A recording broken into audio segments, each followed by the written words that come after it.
directly or indirectly, explicitly or inferred, is likely to be used by the parties to the case to support or to undermine the case of either side, and therefore prejudice the interests of the parties thereto. Thus, it is my duty to ensure that your contribution to be confined as narrowly as it can be to the merits or demerits of the content of the bill only, nothing more and nothing less. I recognize Senator Michael Purfeet. No, I have nothing to say, Madam President.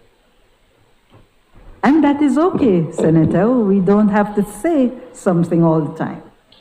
I'll try, Madam President. I'll try my best. Madam President, let me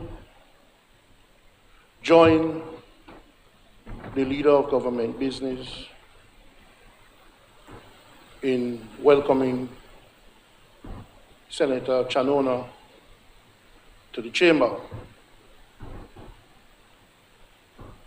I like to tell a story that embarrasses her, Madam President, but it embarrasses me even more, so it's only fair.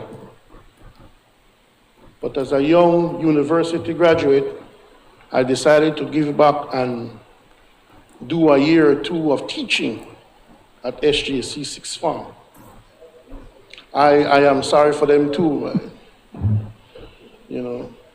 But some of them come to the Senate. Some of them make it all the way to the Senate, sir, despite my teachings or lack thereof. So that's when I first met the senator.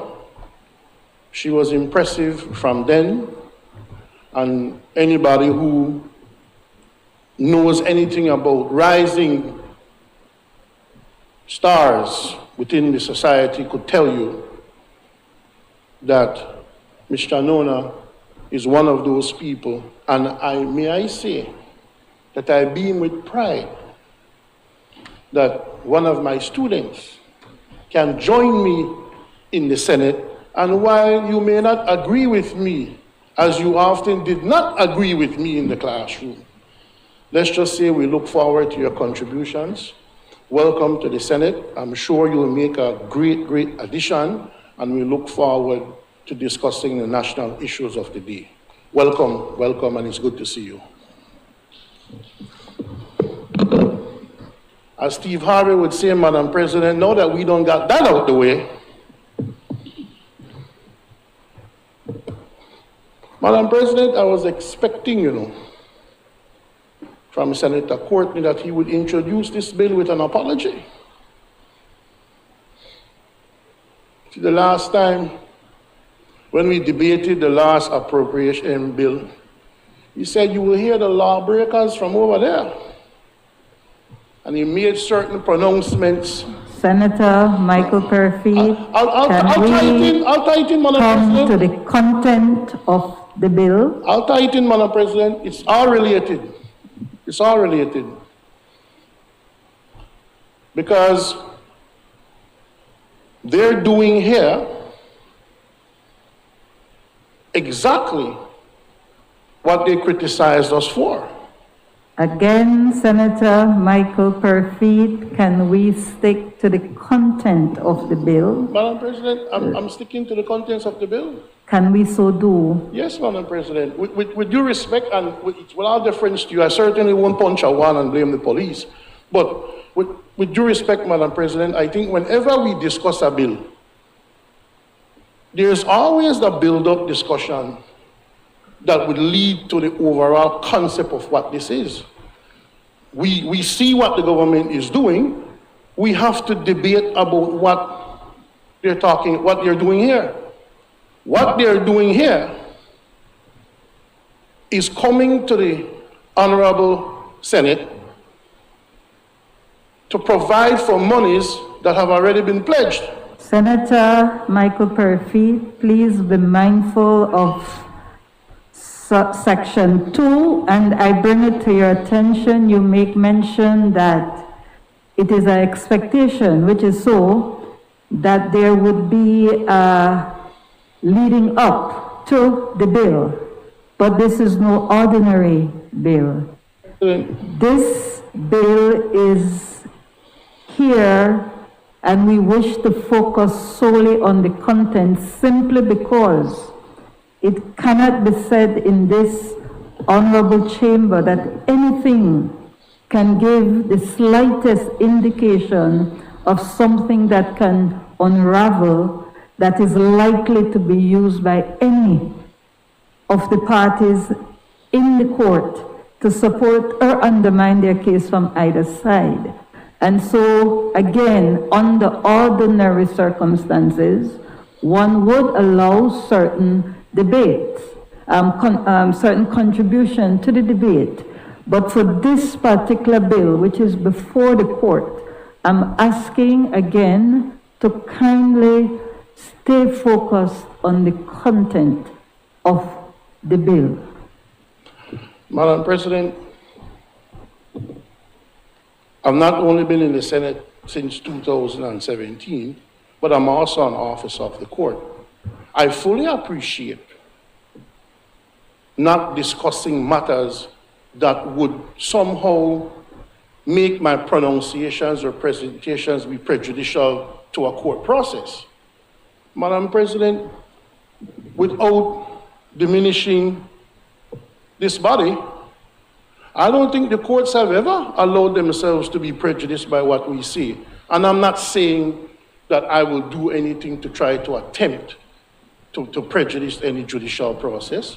But Madam President, I am very aware that what I'm about to say will in no way cause any prejudicial effect to the court proceeding concerning this appropriation. And Madam President, if the government was so sensitive about pronouncements in Parliament concerning this appropriation, then maybe they should not have brought it. Since they want to respect the court so much and respect the process so much, then delay this until the court has completed its process. If you really care about not making any pronouncements in the National Assembly that will affect the case, it's simple. Withdraw it. Withdraw it. And then there can be no debate on it and no risk of anybody saying anything that would upset the court. Madam President, I understand the standing order very well. I tried to enforce it very well when I was Speaker of the House. Madam President, I'm aware of it. But Madam President, we have a job in here too. And with due respect to the court, I can assure you I will say nothing that could in any way be prejudicial to the court proceedings. But Madam President, the government will not come here and ask the people to put $1.5 million in the hands of the stevedores and we are not to debate on that at all. That cannot be happening, Madam President. It is not the intention to stifle the debate in any way, shape, or form, Senator Michael Perry-Feet. What we intend to do here is to allow the debate, but because the matter is before the court, it is my intent to confine the debate solely to the content to ensure, and I do appreciate your assurances, I do appreciate the fact that you have been Speaker as well as that you're an attorney, but that in itself does not in any way, to my mind and in my opinion, indicate that what you may say may not be used. It may be your intention to not do so, but at the end of the day, when matters are in front of the court, attorneys have the right to use whatever means that they so choose in their particular case. All I'm asking for this particular bill is for you to confine your comments, your contribution to the content of the bill. That is all. Thank you, Madam President. Madam President, we're looking At our fourth appropriation, and one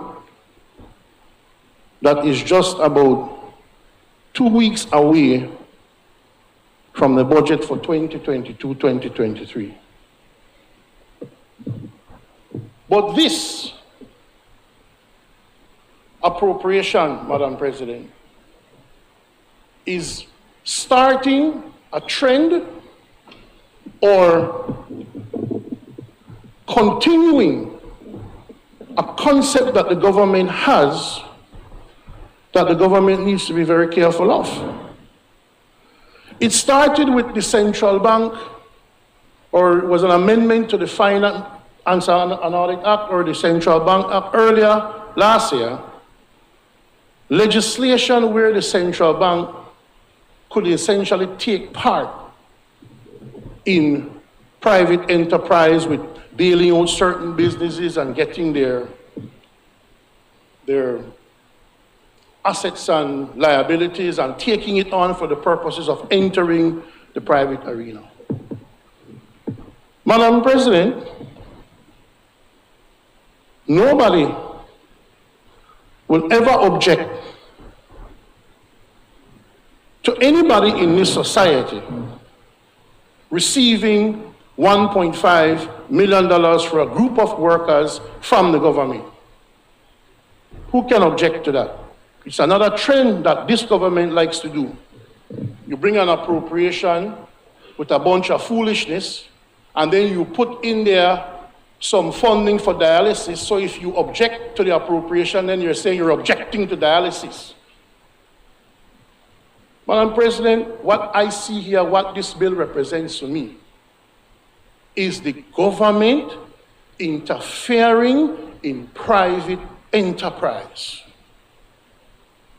The government has no business paying out money to one of two parties in a private Senator dispute. Michael Perfit, can we... This has nothing to do with the case. You are now speaking about parties. Let us focus on the bill, the content of the bill. That's what I'm doing, Madam President. I'm saying the government... Confine ourselves to the content of the bill. Madam President, the government is giving out $1.5 million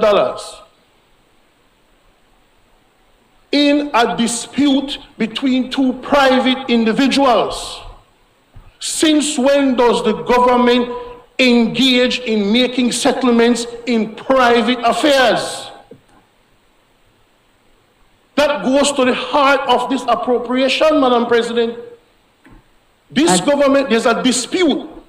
There's an issue I have with the way this is being done because government has no business in this. Focus on Madam President, the bill I am focusing. and the content of the bill. Madam President. You are going to a matter which is a dispute, a matter which may have implications to what is before the court. Madam President, what I'm saying is not before the court, Madam President. I recognize the point of order. Madam President, you have taken the time to explain the situation relevant to this bill to the entire Senate. You have intervened on 4 occasions in the debate and the contribution by Senator Perfit to stop him. Madam President, what's the point of order? You go to the section and read the point of order, man. You already introduced the bill. You spoke about utterings of the Chief Justice and then you can't come here and say what's going on with this matter? Senator, kindly have your seat. The one thing Senator Perfit will learn is that try as much as he will never ever be able to tell me what to do or when to do it. Madam President, I rise to bring to the attention of the Senate Standing Order 84. Standing Order 84 says the general authority of the President. The President shall have power to regulate the conduct of business in all matters not provided for in these standing orders. The decision in all cases for which these standing orders do not provide shall lie within the discretion of the President and shall not be open to challenge. Senator Perafit is a serial violator of the standing orders. He is challenging the decision you have made as to the breadth of this debate. Madam President, I ask that he be brought to order and respect the ruling of the chair. I did not hear a point of order at all. Again, I will say this. It's my final statement to you on this matter, Senator Michael Perafit. Again, I will impress upon you the decision as to whether the matter is likely to be used by the parties to the case to support or to undermine the case of either side, and therefore prejudice the interests of the parties thereto. It is in the opinion of the chair. That is stated in section 2. Again, I am asking if you can confine your conversation, your contribution, your statements to the content of the bill. That is what I am asking. You may proceed, Senator. Madam President, I am not talking about the case. I am not talking about the case at all. What I am talking about, I have read the pleadings from the case. I knew they would have come with this. I have read the pleadings of the case. I've studied everything for the case. I made sure I did that to ensure that when I came here to speak, I said nothing about the case. I am not talking about the case at all. I'm talking about policy. I'm talking about government policy. I'm not talking about whether or not it come out a contingency fund or consolidated revenue. I'm not talking about that. I'm talking about government policy. The policy of the government, Madam President, cannot be that they see a dispute and go in and put money into that dispute, especially when they don't have the authority to settle that dispute. I'm not talking about the case at all. I'm talking about the government opening up the floodgates when it has a policy. So if the teachers get involved with some other union or some other entity, the government will come and compensate. Again, it is the policy of government providing resources and monies to entities involved in disputes that doesn't concern government and that government cannot fix. That's what I'm talking about, Madam President. I'm not talking about the case. I'm not talking about the case at all. That's for them to solve. My argument and my submission to the Senate, Madam President, is exactly that. Government will stay out of that. Stay out of that. Have no business with that dispute at all because you're not in that dispute. Again, Senator, can we, yes, but can we go back to the content of the bill? You're going outside the content of the bill. Madam President, I am talking about the bill. I am saying, Madam President, that the government think people smart, think people stupid. They think they're smart and we stupid. They know that nobody in their right mind will go against Steve Doors getting $1.5 million. But the argument has to be made. Then why stop at the Steve Doors? Why not give the cane farmers $2 million? Why not give the citrus workers $5 million? Why not give other sectors of the society money? Why not give back public servants their 10%? Why are you getting involved in private affairs? That's the policy that I'm debating, Madam President, not the case. Why? Shut up and learn something, you know? What I'm talking about is this. Because I'm seeing a trend, Madam President. My concern comes from this. There's another case that I won't talk about either in the court, just to show you that I am attacking government policy.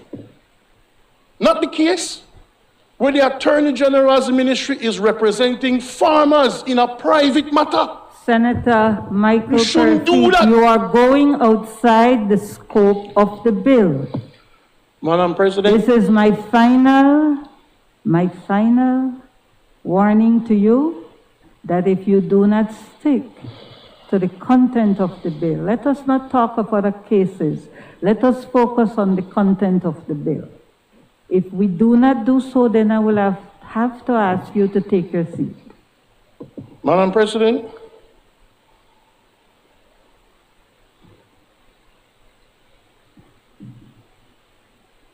if I'm allowed to say this, because this matter is so sensitive, and I don't know what we can debate and say 1,500, maybe, you know, when the Romans were making numbers, they should have put a 5 before a 1. What will we debate?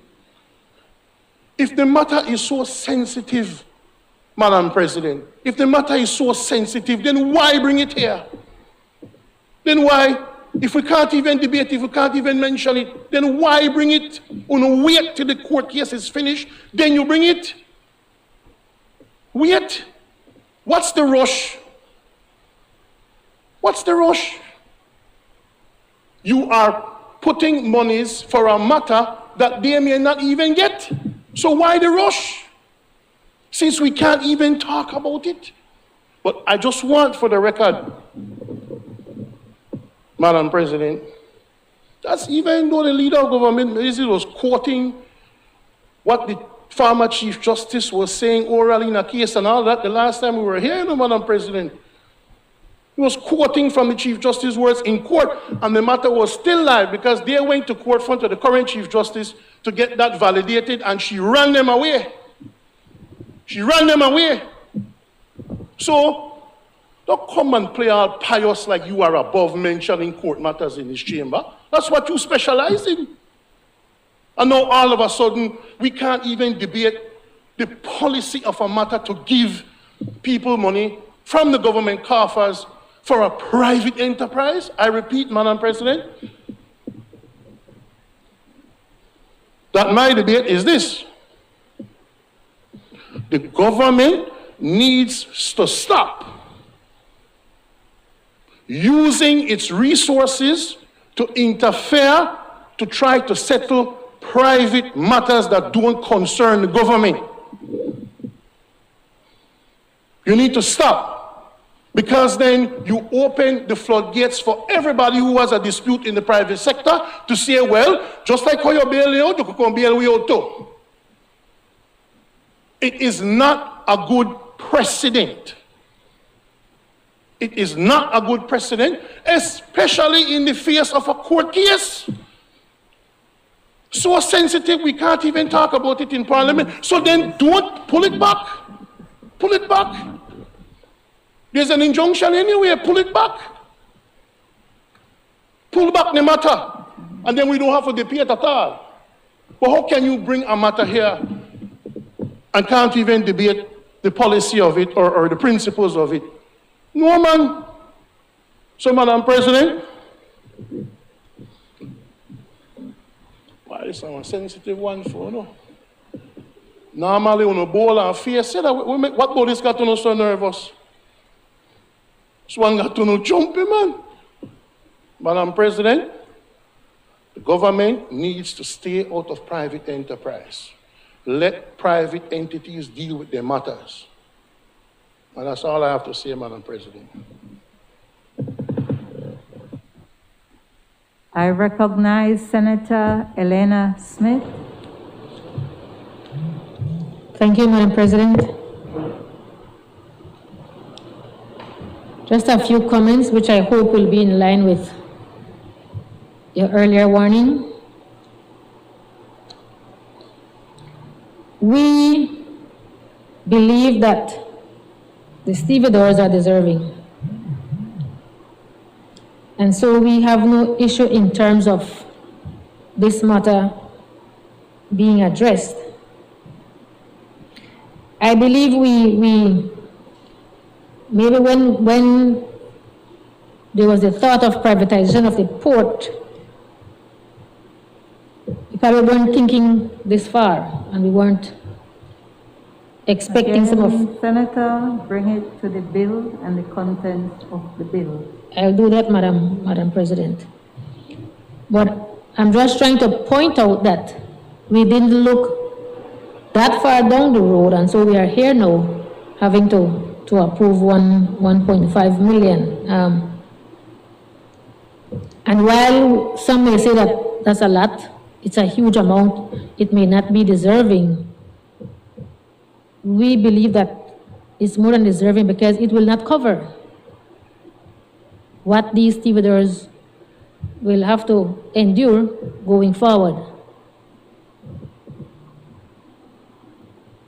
And so I listened, Madam President, just a bit of what was said in the House. And I know that there were some concerns when the matter was raised of, the government abiding by Finance and Audit Reform Act.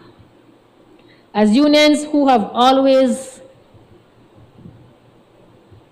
worked to ensure that the government is accountable and government does what is right, despite the fact that we support, we have to remind government that it ought to ensure that it abides by these acts and do things when they are supposed to be done and not have to come after the fact. I believe that as trade unions, the work that we have been doing, as I said, while we certainly approve and we support, we have to make that reminder. Thank you, Madam President.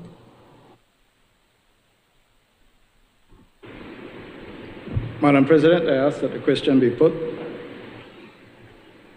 Honorable members, the question is that the bill for an act to appropriate further sums of money for the use of the public service of Belize for the financial year ending on the 31st day of March 2022 be read a second time. All those in favor, kindly say aye. Aye. Those against, kindly say no. I think the ayes have it.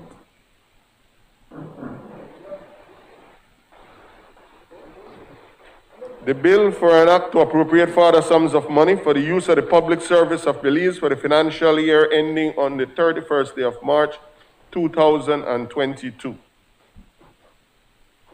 I recognize the Leader of Government Business. Madam President, I rise to move a second reading of a bill for an act to amend the Central Bank of Belize Act, Chapter 262 of the Substantive Laws of Belize, Revised Edition 2020, to further capitalize the Central Bank of Belize and to provide for matters connected therewith or incidental thereto.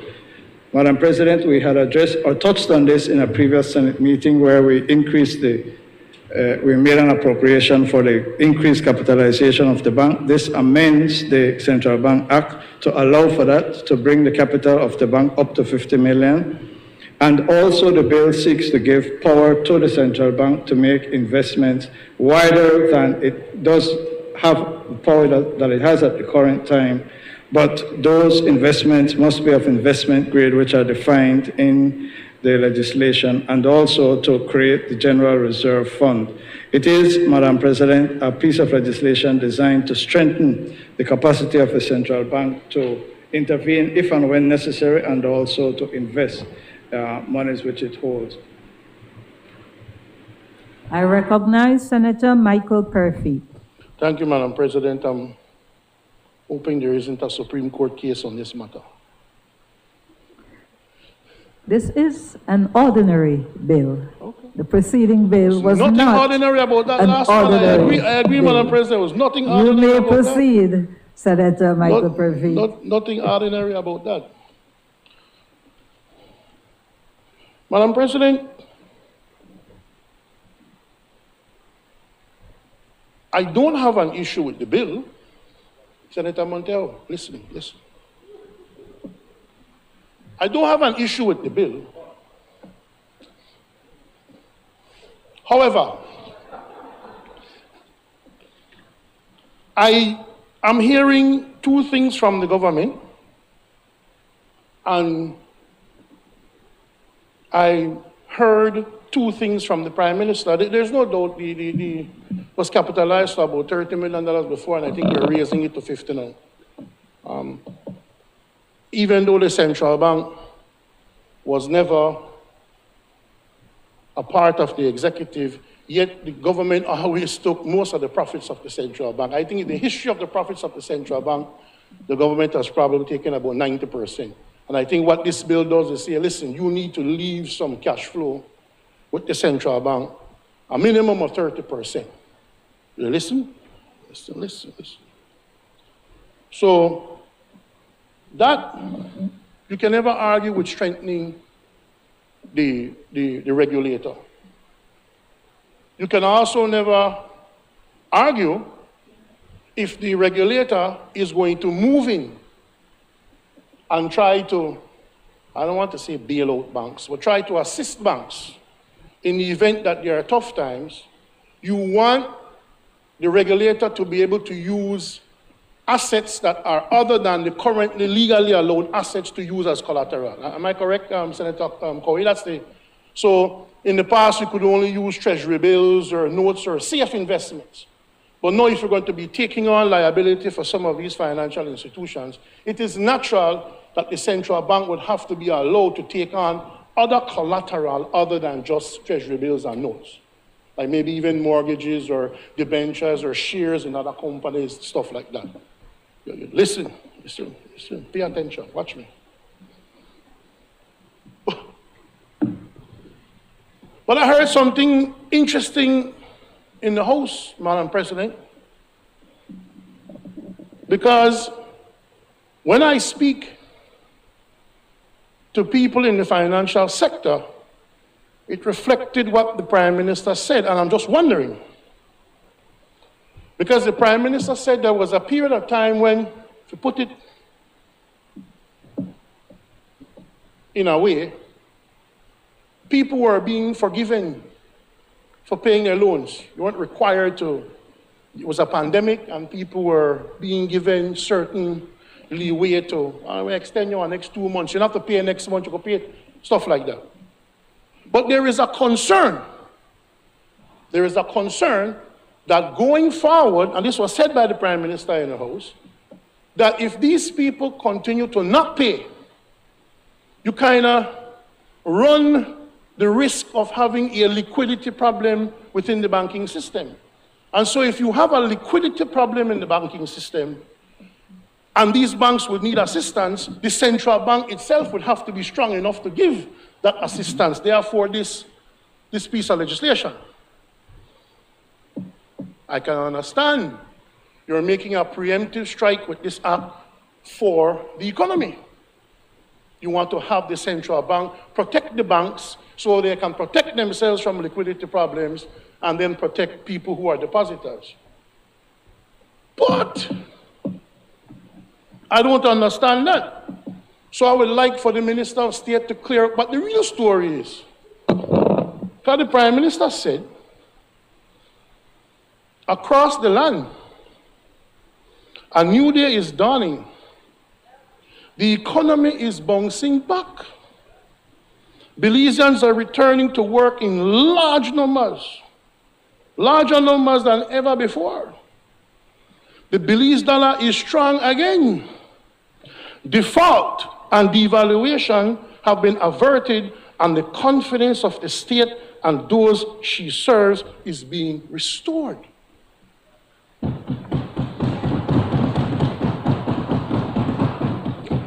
But hearing those words from the newly minted doctor, the recipient of the order of the propitious clouds, man, I want a lot of things that the whole cloud. So then why the need to say two things? If things are bright and people are working, then people can pay their loans. So why the need to worry about a liquidity crisis? Which is it? Goes on to say this. Belize's 2021 national economic rebound may be as high as 12.5% It pains me to repeat this, Madam President, but it's just a part of the debate. According to the IMF, twice the rate of the Latin American and Caribbean regions. In fact, save for Guyana and its crude oil bonanza, Belize is the fastest growing economy amongst all countries in North, Central, South America, and the Caribbean. We are the baddest of the baddest in this whole hemisphere. So then why are you worried about a liquidity crisis? If things so good and you're anticipating a humming of the economy, why do you need to urgently buff up the central bank to help commercial banks with a liquidity crisis that, according to you, is not here? Because this is what you said. This is what the good doctor said. Our overall budget performance for this fiscal year will be $527 million better than the last fiscal year. The country's 174,000 strong employee labor force is the highest ever. Wow. A well-capitalized banking system brims with almost $700 million of liquidity, poised to fund a private sector boom. But he's saying in one breath that the banks have so much liquidity that they are poised to fund a private sector boom. But yes, yet you're saying you're worried about a liquidity crisis that you need to bolster up the central bank. Which is it? Which is it?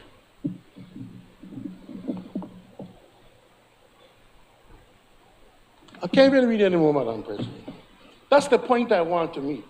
What is the real story? Are we liquid or are we not liquid? To be or not to be? Or as Honorable Dean will say, you're either a duppy or a gunman. You can't be both. Make up your mind. Are we flush with cash or do we have to brace for a cash shortage? Which one is it? Please explain, sir. Thank you. No, you. President, the Honorable Senator doesn't want to hear me, but he will have to. You see, he talked about doctor.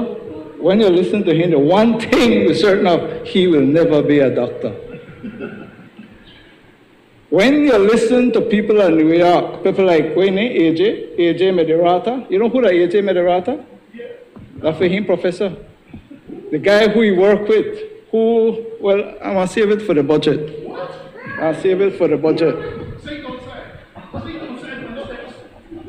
Madam President, people at sixth form take economics. And in the first week, probably the second day, they explain the difference between the real economy, then explain the difference between the public sector, the private sector, the financial sector. When you were teaching the good senator, or ethics,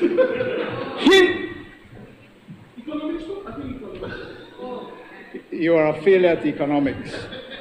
Madam President, the situation is very simple, and I will not go into specifics. There are banks and there are banks. There are loans and there are loans. Not all banks are performing the same way. Not all loans are performing the same way. This is designed, first of all, to raise the capital base of the central bank in the event it has to intervene. As I said on the last occasion, the hope is that it will not have to intervene. It is abundantly clear to anyone except Senator Perry that there are businesses, individual businesses, and persons who continue to struggle. This piece of legislation is being proactive. It was strongly recommended by the central bank itself. The central bank called for it. it just so happens that when I have a choice between following the advice and the voice of the governor of the central bank and Senator Perafit, governor of the central bank win any time. Senator Perafit seeks to be alarmist. He seeks to misrepresent and miscompare the real economy and the performance of the economy under the leadership of the Right Honorable John Bresenio, Dr. John Bresenio, Dr. John Bresenio, Dr. John Bresenio. May we kindly refrain from the interruptions? Not yet. Patience. Coming. Madam President, I commend the bill to the Senate. It is designed to enable the central bank to intervene if it needs to, and also to build up its own capital base by transferring 30% of its profit to the reserve fund, and also to give it more flexibility with its investment. I ask that the question be put. Honorable members, the question is that the bill for an act to amend the Central Bank of Belize Act, Chapter 262 of the Substantive Laws of Belize, Revised Edition 2020, to further capitalize the Central Bank of Belize and to provide for matters connected therewith or incidental thereto, be read a second time. All those in favor, kindly say aye. Aye. Those against, kindly say no. I think the ayes have it.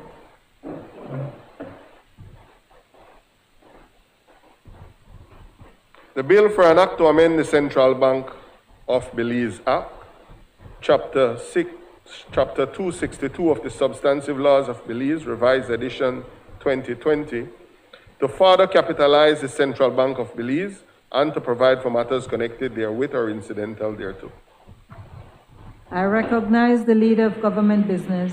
Madam President, I rise to move a second reading of a bill for an act to amend the Development Finance Corporation Act, Chapter 279 of the Substantive Laws of Belize, Revised Edition 2020, to widen the scope of the corporation's purpose, to provide for a period of limitation, to provide for penalties and punishment for directors and officers of the corporation, and to provide for matters connected therewith or incidental thereto. Madam President, this bill has been under exhaustive consideration by the Cabinet and the Development Finance Corporation. It seeks, first of all, to expand the sectors of the economy and the scope of areas in which the corporation can make its investment. Thereafter, Madam President, it seeks to, and that is being consistent with the policy of the government trying to drive the economy, as was reported and quoted just now by Senator Perafit. We want to continue that. And then it seeks, Madam President, to create certain protections for directors and persons who are executive directors, etc., other officers of the corporation.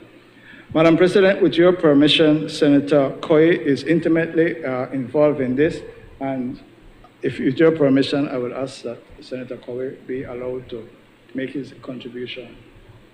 I recognize Senator Chris Cowie.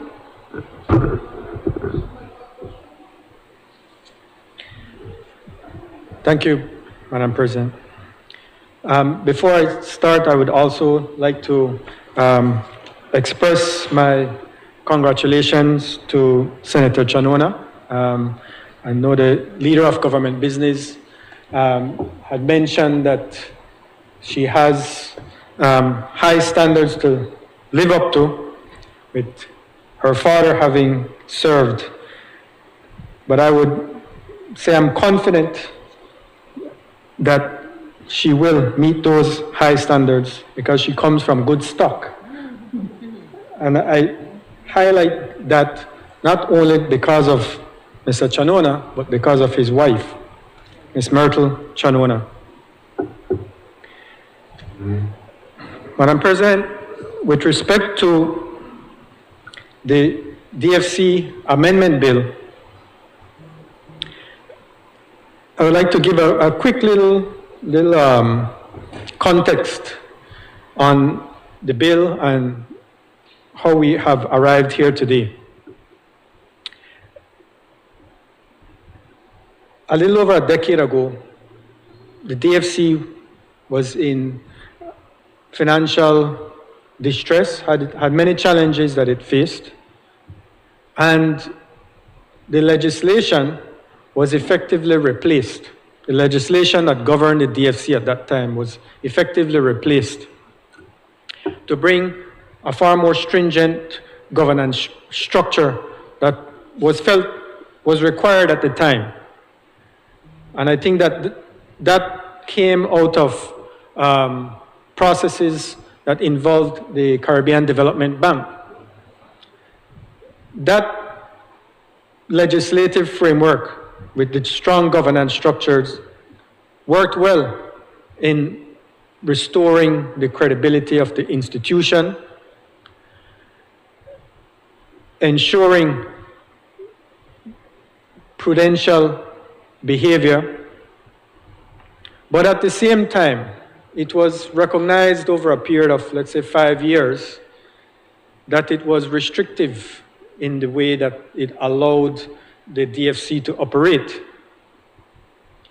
So when the CDB themselves were doing a review of their $20 million financing of the DFC, they noted that there was a restrictive approach in the law that was hindering the ability of the DFC to properly function. So they engaged a legislative consultant, and the legislative consultant bore out what the management was highlighting. And it is through that process that years ago, these proposed amendments were pulled together. In effect, what the DFC found, or what the legislative consultant found, was that the law was too prescriptive in nature. And so it handicapped what the DFC could do, who it could lend to. And I should say the results have proven out in the sense of the financial performance of the DFC.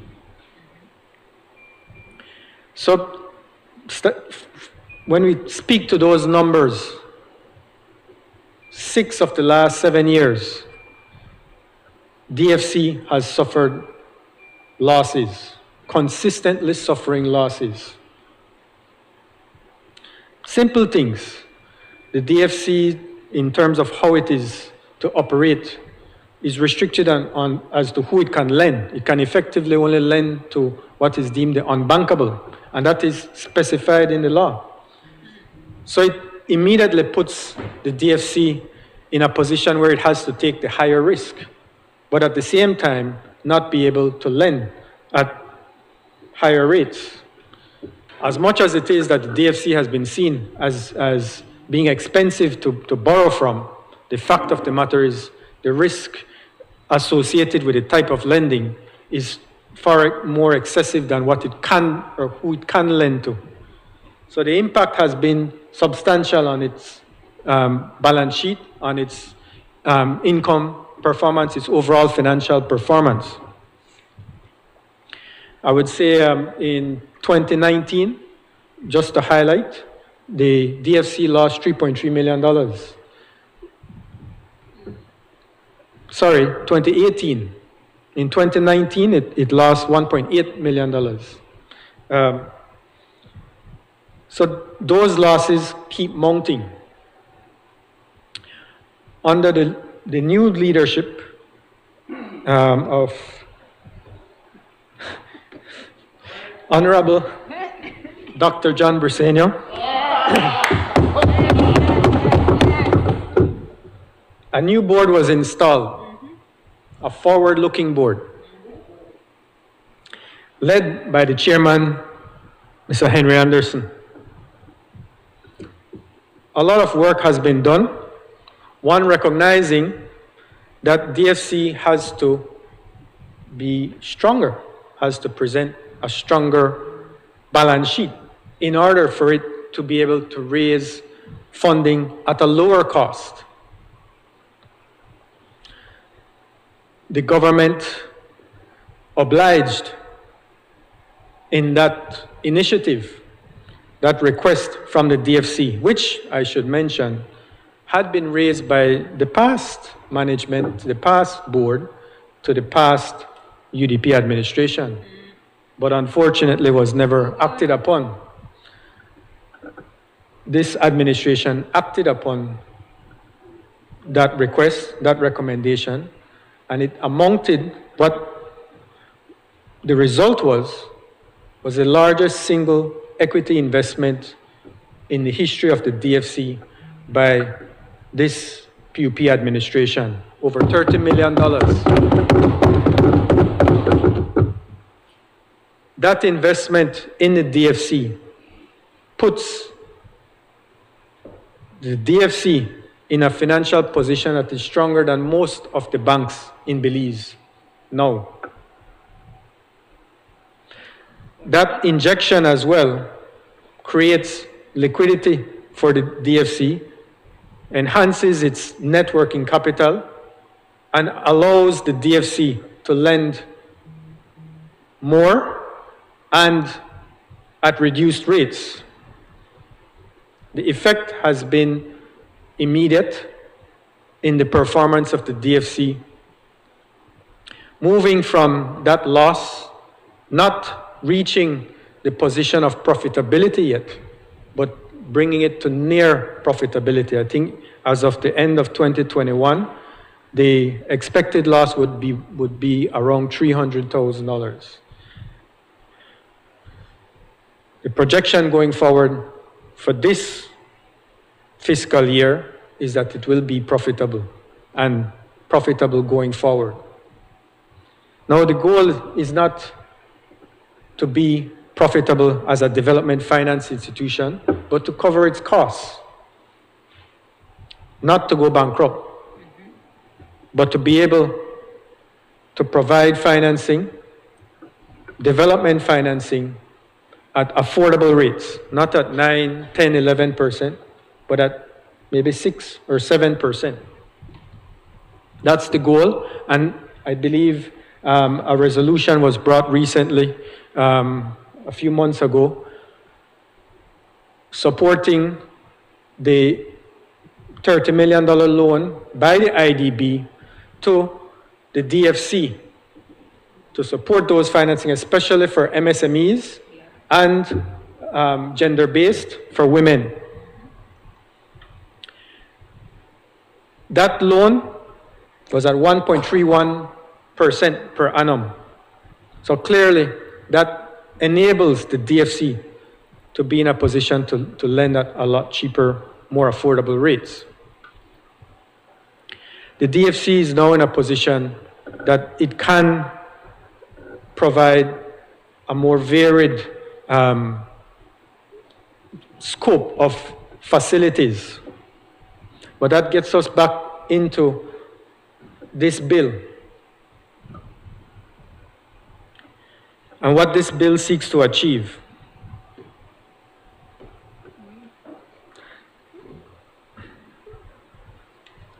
In effect, the focus here is one on, as simple as it might sound, the purpose of the DFC.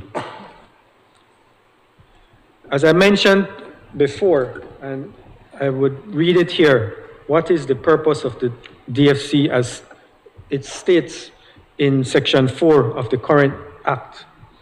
The purposes of the corporation shall be to expand and strengthen the economy of Belize by providing funding on an economically sustainable and environmentally acceptable basis to those individuals or groups of individuals seeking finances for specifically approved purposes and who would otherwise be unable to fund their requirements from other sources on reasonable terms and conditions.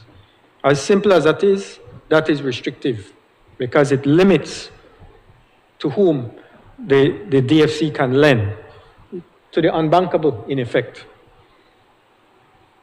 So that's when we look at the first set of amendments, that purpose of the DFC is expanded.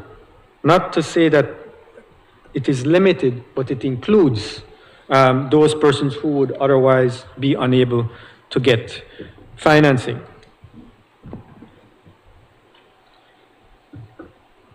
Beyond that, the bill seeks to deal with the prescriptive components currently laid out in the legislation as it currently stands. It looks to ensure that the board itself has that power of oversight. In no way does it seek to limit the board's power or take any power away from the board. But at the same time, it provides a level of flexibility for the board to make the decisions rather than the legislation to decide that the payment, as a simple example, let's say executive management were to lend $500,000, approve a loan for $500,000 under their delegated authority.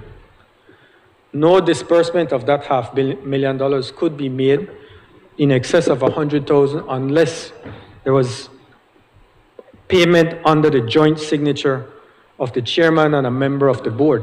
That in itself is overly restrictive. And that is one of those items that are addressed in this draft bill.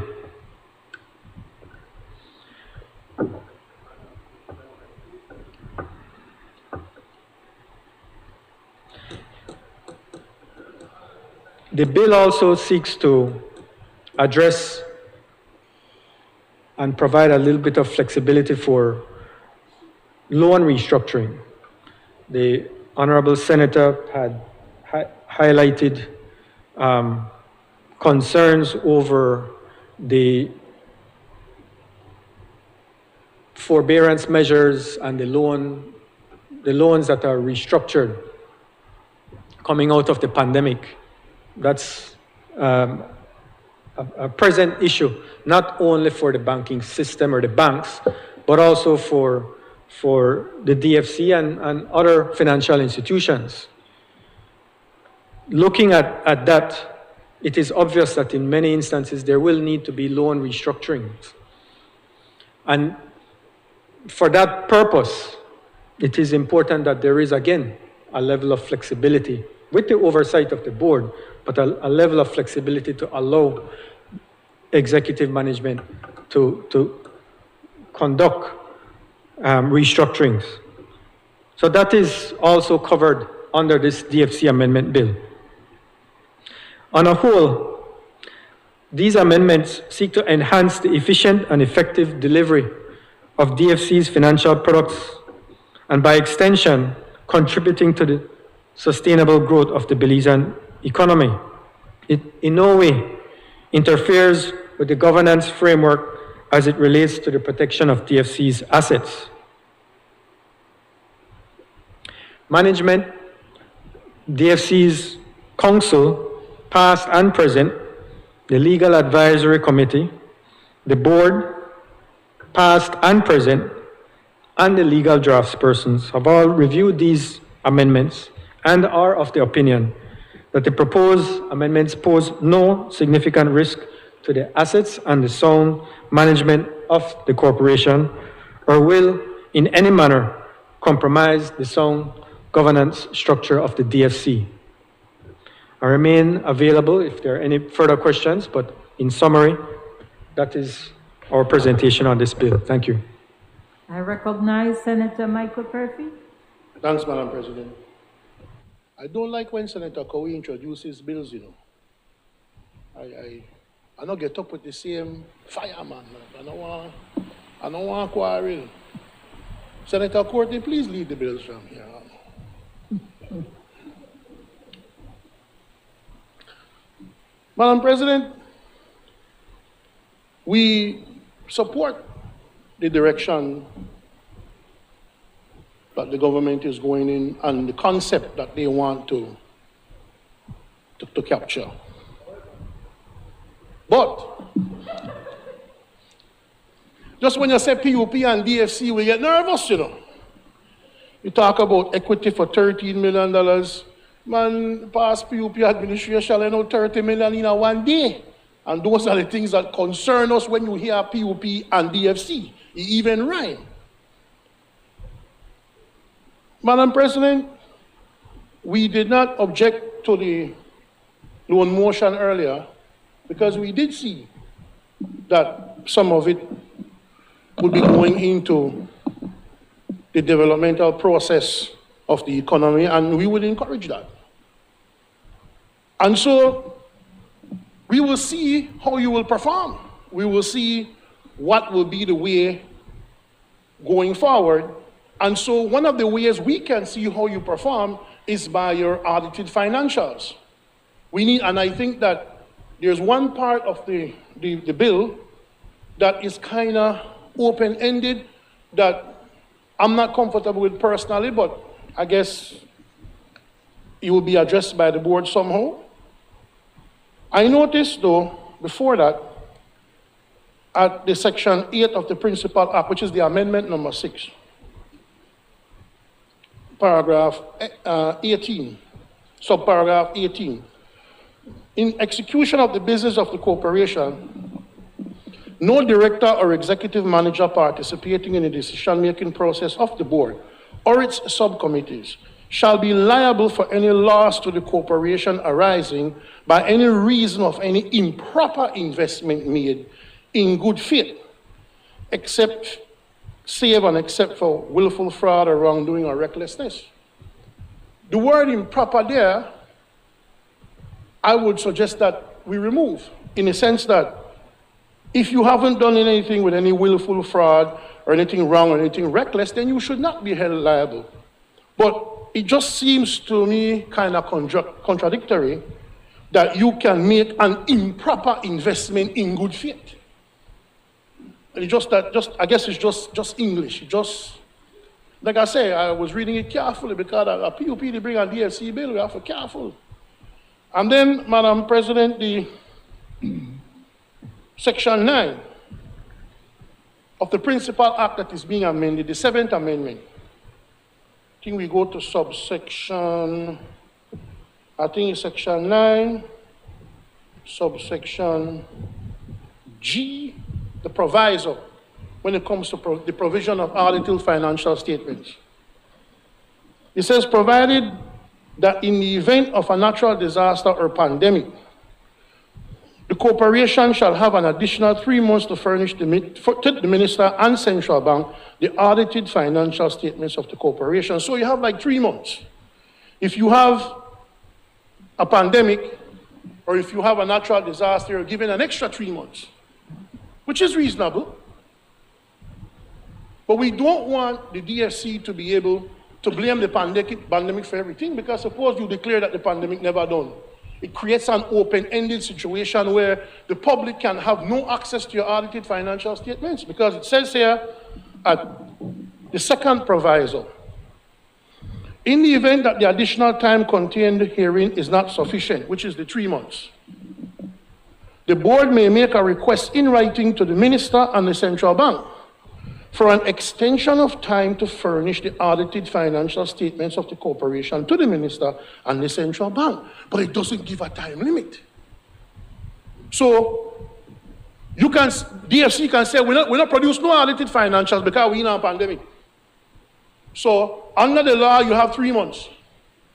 But if the 3 months is not enough, the DFC could write to the minister and say, Minister, I need more time, you know. And the minister said, I give you more time. Now, when the minister gives you more time, in addition to that 3 months, there is no limit on that time. And we would like to see a limit be put on that time, like an additional proviso or whatever to say, provided that any extension of time given by the minister shall not exceed an additional 3 months or an additional 6 months. Because you don't want it be open-ending. It's 2025, a new UDP government is in power, and then, I'm glad I want to just accept that. And then we're still waiting for audited financials from 2022. This is what I'm saying. So I think that there should be a time limit on what amount of time the minister can give for the production of the financial statements. And I think Senator Bradley will have more contributions to this bill, but I just wanted to make those. But I also wanted to say, because this bill not being like that first special bill, a little leeway was given, and Senator Cowie spoke about the broader financial avenues. I would say to the government, there's a way you can offer some new relief. Like what we used to do when we were in government with the DFC. If you're a student or you have a small loan non-performing, it's below $50,000, wipe off that loan. Many people are upset because a lot of PUP get wiped off, but we never care. It was necessary during that time. So I would suggest that a good way to give students a break would be that if you have a loan left with the DFC and it was for school and it is not a big amount, then wipe that off, man. So people can get a break and have more disposable income to spend for the economy. So the multiplier effect kicks in with the expenditure of each piece of money you have available now that you don't have to pay a loan and you're just starting to work out in life. You're listening. Right? So I'll just a suggestion I will make, Madam President, but those are my concerns with the DFC. I recognize Senator Darrell Bradley. Thank you, Madam President. I rise to offer my contributions to this piece of legislation. Just building from the leader of opposition business. In principle, the policy as explained by the Honorable Senator Cowie, there's no difficulty in it. We all know that in these times of the COVID reality, there is an interest and a necessity to grow the economy. And I listened to his presentation and I am in support of the policy direction that there has to be more effort on the part of government to infuse resources in the private sector, including the productive sector. One of the things that I will say, though, and he mentioned in his presentation, the Honorable Senator did, that the bill or the legislation is restrictive and it restrains vision and innovation in wanting to pump monies into the economy and grow jobs and whatever for the benefit of the Belizean people. I just caution that there is a reason for that restriction. And in terms of the policy of ensuring that there is adequate accountability and transparency, that also is an important concern. One of the things that did strike me quite openly from reading the amendment is, and Senator Cowie mentioned it when he read the purpose of the legislation. The original purpose of the legislation is to strengthen the economy of Belize by providing funding. The amendment widens that purpose, and this concerns me because it includes by providing guarantees and funding, so that at one level, I am supportive of the view of providing widened opportunities to the DFC to have an impact in the economic sector. But that widening of the powers has to come with adequate oversight. There has been a history with regard to the DFC, and there has been a history in terms of governmental conduct when it comes to guarantees. I read through the full original version of the bill, and there is reference in the current version of the bill to guarantees.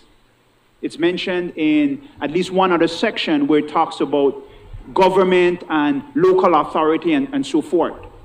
But the purpose of the bill and putting that in the introduction to say that this bill now, in addition to providing funding, a purpose of this bill is to provide guarantees. And then also you make it clear in that same section 4 at G by giving an express power to provide guarantees. The point that I'm making here is that we do not have a problem with the policy of the government.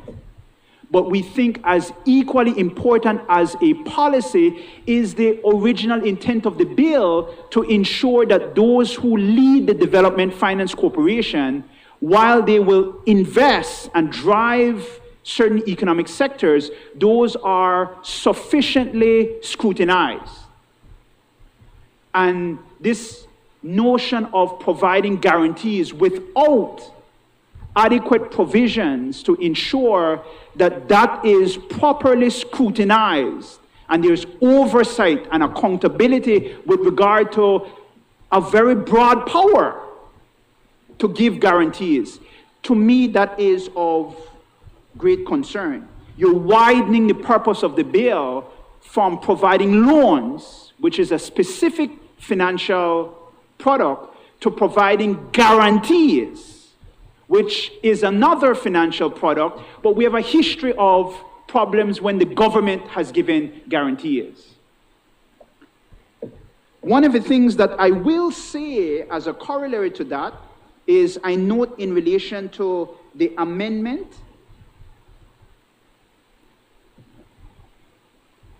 in the section 10 of this piece of legislation, where it deals with under the section 15 of the original bill. So the amendment at section 10 speaks about any agreement, contract, or other instrument effecting any borrowing or loan to the corporation of or above the equivalent of $5 million shall only be validly entered into pursuant to a resolution of the National Assembly. This is an example where I'm talking about accountability and oversight. You're extending the powers of the Development Finance Corporation by providing for guarantees, but you could have, and I know that section 15 is limited to borrowing, so that section only deals with borrowing. But if you're expanding it to guarantees, you could have provided in there as an additional safeguard that because a guarantee itself has the same effect as a borrowing because it creates a charge on the funds of the Development Finance Corporation, that there's an oversight trigger there. That if you have a guarantee that exposes the DFC to a certain amount, $5 million, that equally would have a trigger that there would be a requirement for such an agreement to seek legislative approval. The point that I'm making here is we don't have a difficulty in relation to the policy of the bill, but in relation to the parts of the bill that provide for accountability and transparency. Even in relation to this amendment itself, there could have been stronger language to provide for safeguards, especially in relation to a power of giving a guarantee. So somebody will come to the DFC and somebody will say, I have a loan from Scotiabank, but I need a guarantee from the Development Finance Corporation. I've already had a loan, but I need a guarantee. That itself, while I may appreciate the policy behind it and circumstances when that is appropriate, that power needs to be controlled. We have been down that road before as it relates to the DFC. There's a reason why the legislation was written in the fashion and putting on certain chains in respect to the actions of government. The second thing that I wish to address is in relation to section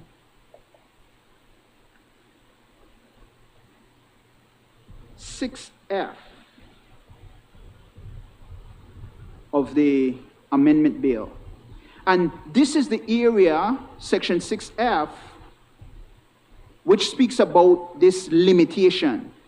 In the execution of the business of the corporation, no director or executive manager participating in the decision-making process of the board or its subcommittees shall be liable for any loss to the corporation arising by reason of any improper investment made in good faith, save and except for willful fraud, wrongdoing, or recklessness. The difficulty that I have with that, going from the point mentioned by the leader of opposition business, my concern is specifically in relation to the standards.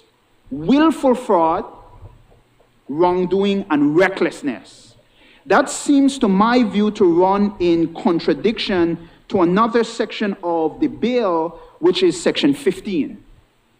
So there is a section which limits the liability of directors except in cases of willful fraud, wrongdoing, and recklessness. But section 26, which I would commend the government for including this amendment, because it holds officers and so forth accountable in terms of penalties and restitution and so forth. Where a director or officer of the corporation causes loss to the corporation due to fraudulent, willful, or negligent breach of the regulation. So what I'm saying there is that those two provisions are contradictory, because not necessarily that they're contradictory, but the standard is different. The standard is different. So one standard is recklessness. So you shall not be held accountable except for recklessness. Whereas in section 26, you are liable for negligence, which is a lower standard. So it confuses the intent of holding directors and officers accountable by providing in one breath a limitation, an exemption. You shall only be liable in cases of recklessness, but you are liable for negligence. One of the things that I would say here is that the standard should be the same, and we would support the standard being lower. That the standard there should be the same standard as the first, so that you would be liable for fraud, not willful fraud. To my mind, what is willful fraud? You're liable for fraud. You're liable for fraud, and you're liable for negligence. So that in both sections, it should have the same standard. And again, I would say that people who are appointed to the board of directors of the Development Finance Corporation or the executive management team, those people should have the same liabilities as directors in regular companies. So a director in a regular company is liable for negligence. You are a professional, you owe a fiduciary duty. You're not liable for recklessness. That's too high of a standard. And so the point that I'm making here is that it's important to keep the policy in terms of the DFC Act as to that duality. You want robust economic investment, but you also want adequate policing of the powers in the legislation. And you want to make sure that there is appropriate measures for accountability and transparency. One of the things that I will say is that I do agree that the bill expands the power, but there could have been much more deliberate and stronger efforts to make sure that that undercurrent, the reason why we were there before, that does not happen again. So in respect to this issue of the guarantee and the powers in relation to the guarantee, and proposing to government that considering that perhaps maybe the issuing of a guarantee above a certain threshold, say $5 million, that would need legislative approval. That is a matter for the government. And then also in relation to the standardization of a consistent duty of care for officers and directors, so that there could be no confusion in the bill as to when you would be liable. You're liable for fraud, wrongdoing, and negligence. And that would be the standard. Those are my contributions. I recognize Senator Elena Smith. Thank you, Madam President. Just a few comments and maybe a bit of a clarification, please, as we move forward.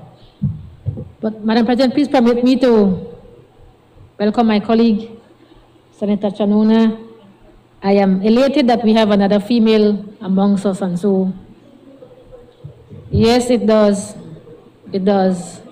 It doesn't matter to you, but it does to us.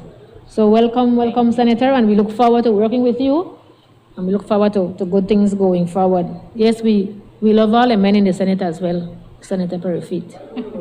Okay.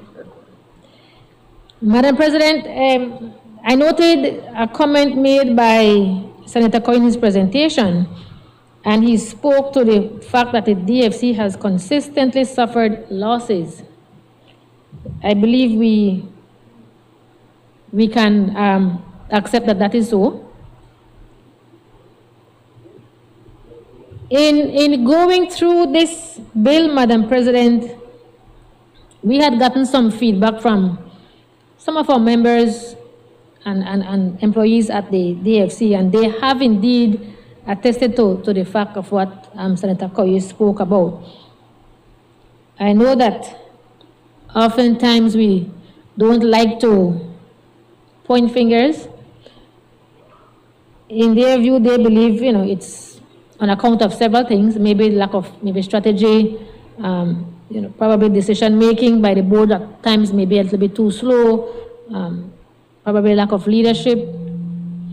Whatever the reason may be, we believe that what we have before us today in terms of in this bill, we can support. However, we have just a few, as I said before, just a few explanations, if you will, that we would like to get from Leader of Government Business, I believe. The matter of the guarantees is a concern as well, and I won't go into any detail because my colleague has spoken about that. On page 5 at D, we note that there were 2 signatures, and now it's only requiring 1. That's a bit of a concern because when you have only 1 person, that can create some issues. Also, the matter of the extension of the time in terms of the additional time, that's a concern as well. And so if there could be some limit placed on that one, then that would be appreciated. And then, I'm not sure what is going to be the response to 15A here, but at 2, where it says the corporation may postpone sinking fund contributions for such periods of time as may be approved by the minister. The question that I was given was, why not by the board? Why by the minister? So maybe that can be clarified as well. And then finally, if we can maybe give some sort of an explanation or reasoning for the 10-year at 27.1. After the expiration of the 10 years, why 10 years? I believe my colleagues would want for that to be a longer period rather than just 10 years. So if I can get those responses, that would assist. But all in all, Madam President, we do support. Thank you. I recognize Senator Kevin Herrera.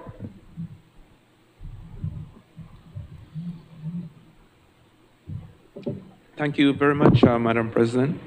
If I may, I'd like to join my colleagues in welcoming Senator Chanona as well. We look forward to working with you, Senator Chanona, and congratulations on your election to the Senate. Election meaning your group had elected you to come in here. Madam President, there's not much to not like about this bill. I think it's certainly a move in the right direction. I think the bill addresses issues of the DFC's sustainability by expanding the candidates for financing.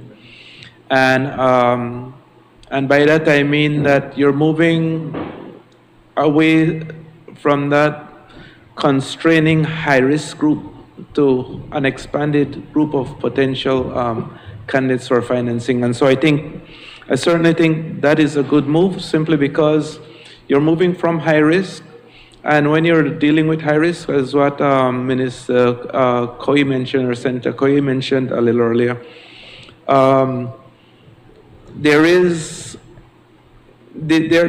it's problematic in many ways with respect to collections, with respect to what you can do. And so by expanding that, I think you're also addressing the sustainability of the DFC.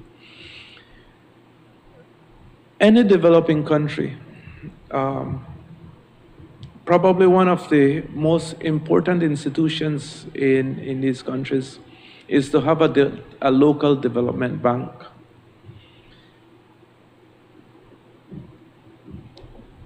Not all private sector entities are at the same level. Some are very capable of going to the commercial banks, raising loans. They have the collateral, they have the means of repayment. But then there are others, especially in the productive sector, where there's a need for some additional consideration with respect to breaks, concessionary loan terms, low interest rates. But one of the things that these development banks also offer, Madam President, is they offer technical assistance. Normally, commercial banks don't bother with that type of thing. And so it's an extremely important development mechanism that we have in this country, which is one of the reasons why I was so very critical when the DFC was running into the problems that they were over a decade ago, because I thought that it was completely unnecessary. And we need to have this type of institution healthy to be able to assist and contribute to the development of this country. And so I'm very glad and supportive of the work that Senator Koi and the board of the DFC have been doing. And I hope that this continues. Like I said, the productive sector really needs this type of assistance. One of the most critical needs in this country with respect to the private sector right now is not only access to financing, but access to appropriate financing with respect to loan term, interest rates, and the type of assistance that technical assistance that a development bank provides.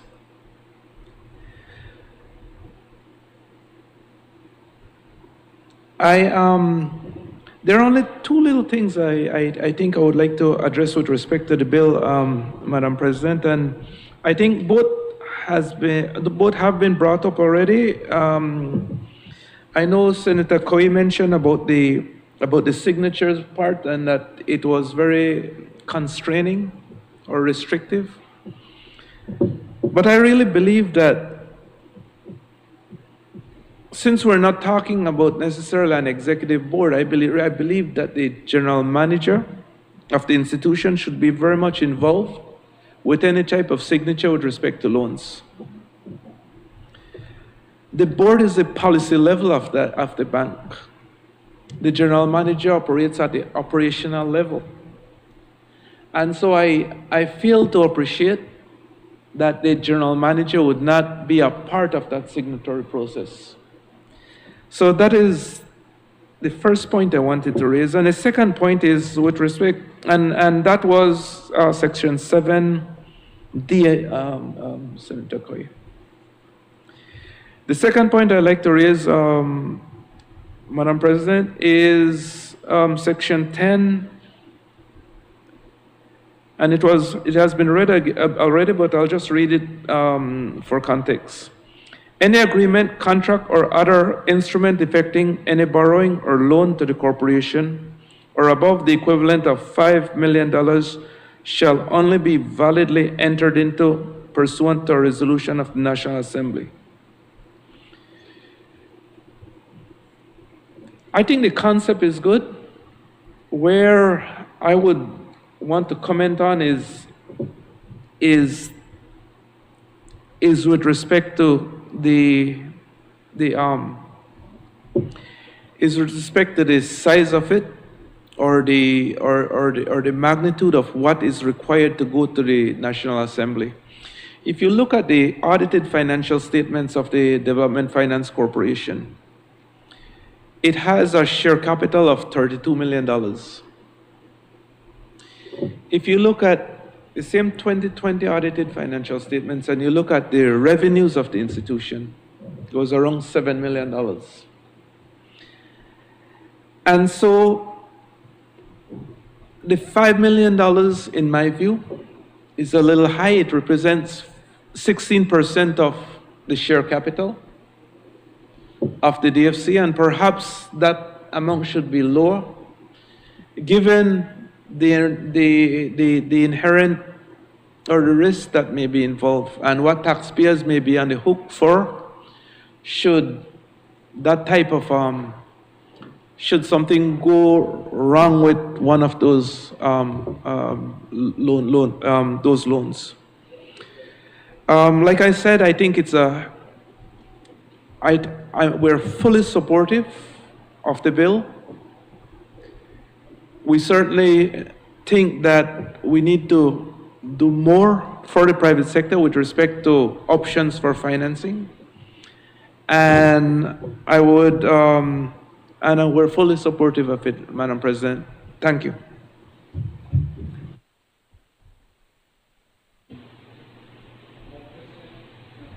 Standing Order 10.8, I move that the proceedings on the order paper may be entered upon and proceeded with at this day's sitting at any hour, though opposed.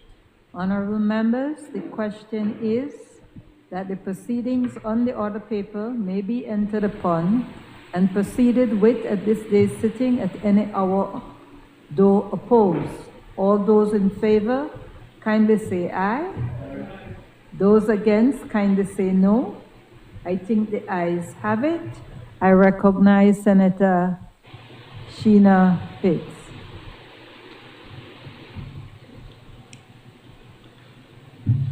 Thank you, Madam President. I would like to join with my colleagues in welcoming Senator Chanona. I too, like Madam President and Senator Smith, welcome the addition of another woman. I have one, if I would be permitted to share with you my position on this, taking on this challenge. Being a child of parents who accomplish great things, you don't walk in their footsteps. You have your own shoe, your own size, and you do it your way. They have laid the foundation for you, and you will do well. Don't let it overwhelm you. You will do well.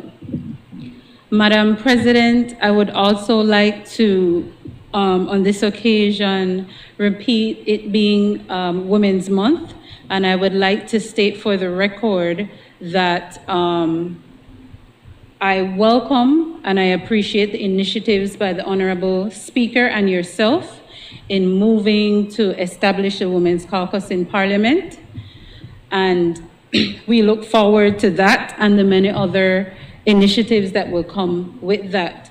Thirdly, Madam President, if you would permit me, I would like to express my gratitude to my colleagues who were very compassionate during my time of illness and as I continue on my health journey.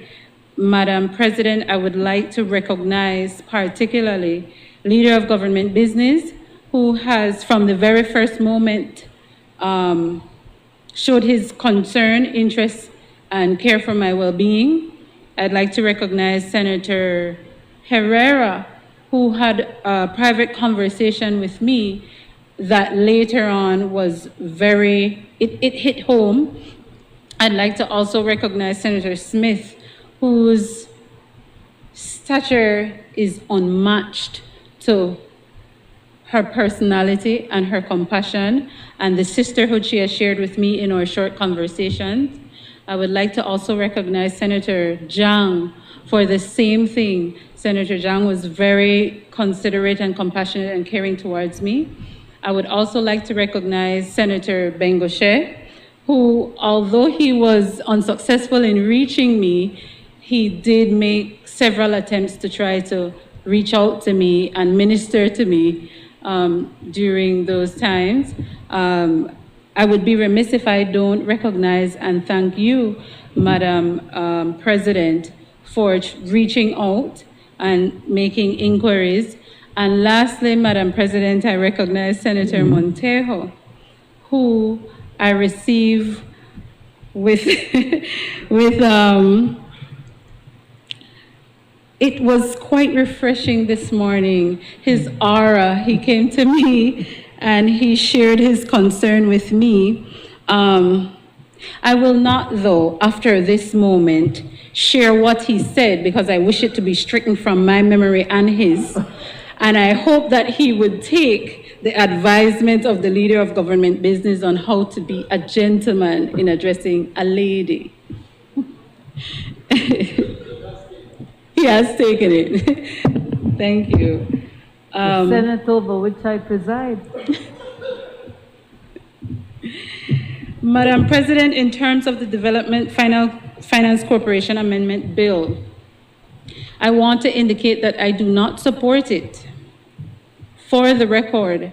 And the reasons why I do not support it has been already referred to by my colleagues before me on this side, on the other side. And I draw the Senate's attention to the attempts made by the leader of government business some time ago. When dealing with these matters, it was the intention, and I had earnestly hoped that it would have been followed through, that as a body we collectively sit and discuss it to hear our thoughts on it. And so during those discussions, it would have been the benefit of the government to hear what our concerns are and go back to the drawing board so that when we come here and we find these legislations, it would be one that is properly thought out and would have received criticisms from both sides so that when it comes here, it goes through without hitch.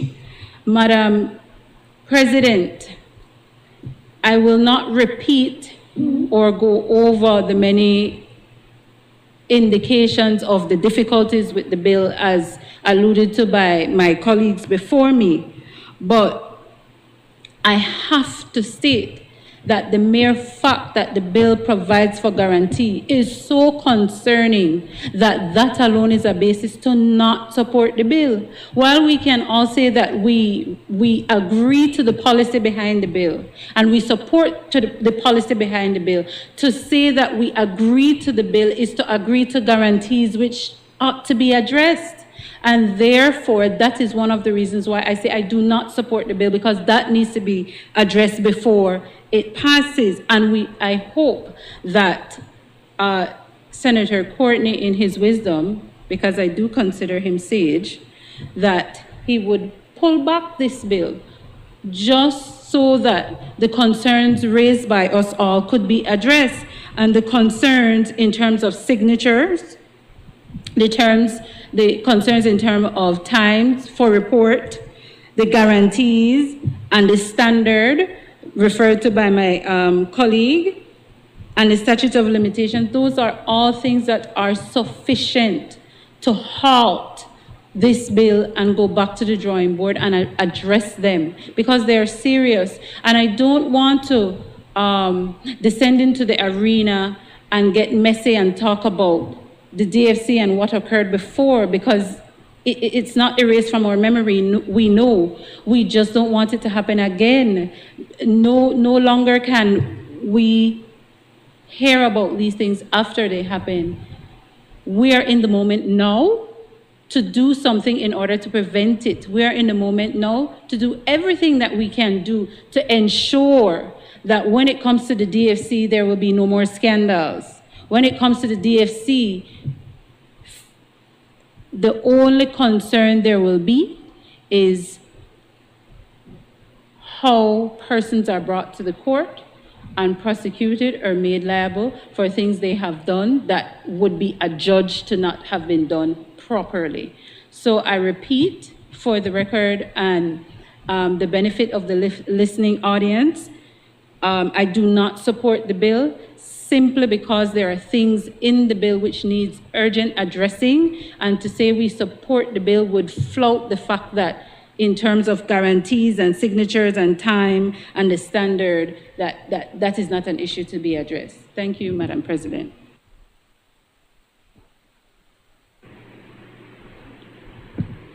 Madam President, I want to start in winding up the debate on this matter by reminding the Honorable Senate of the composition of the board of the DFC.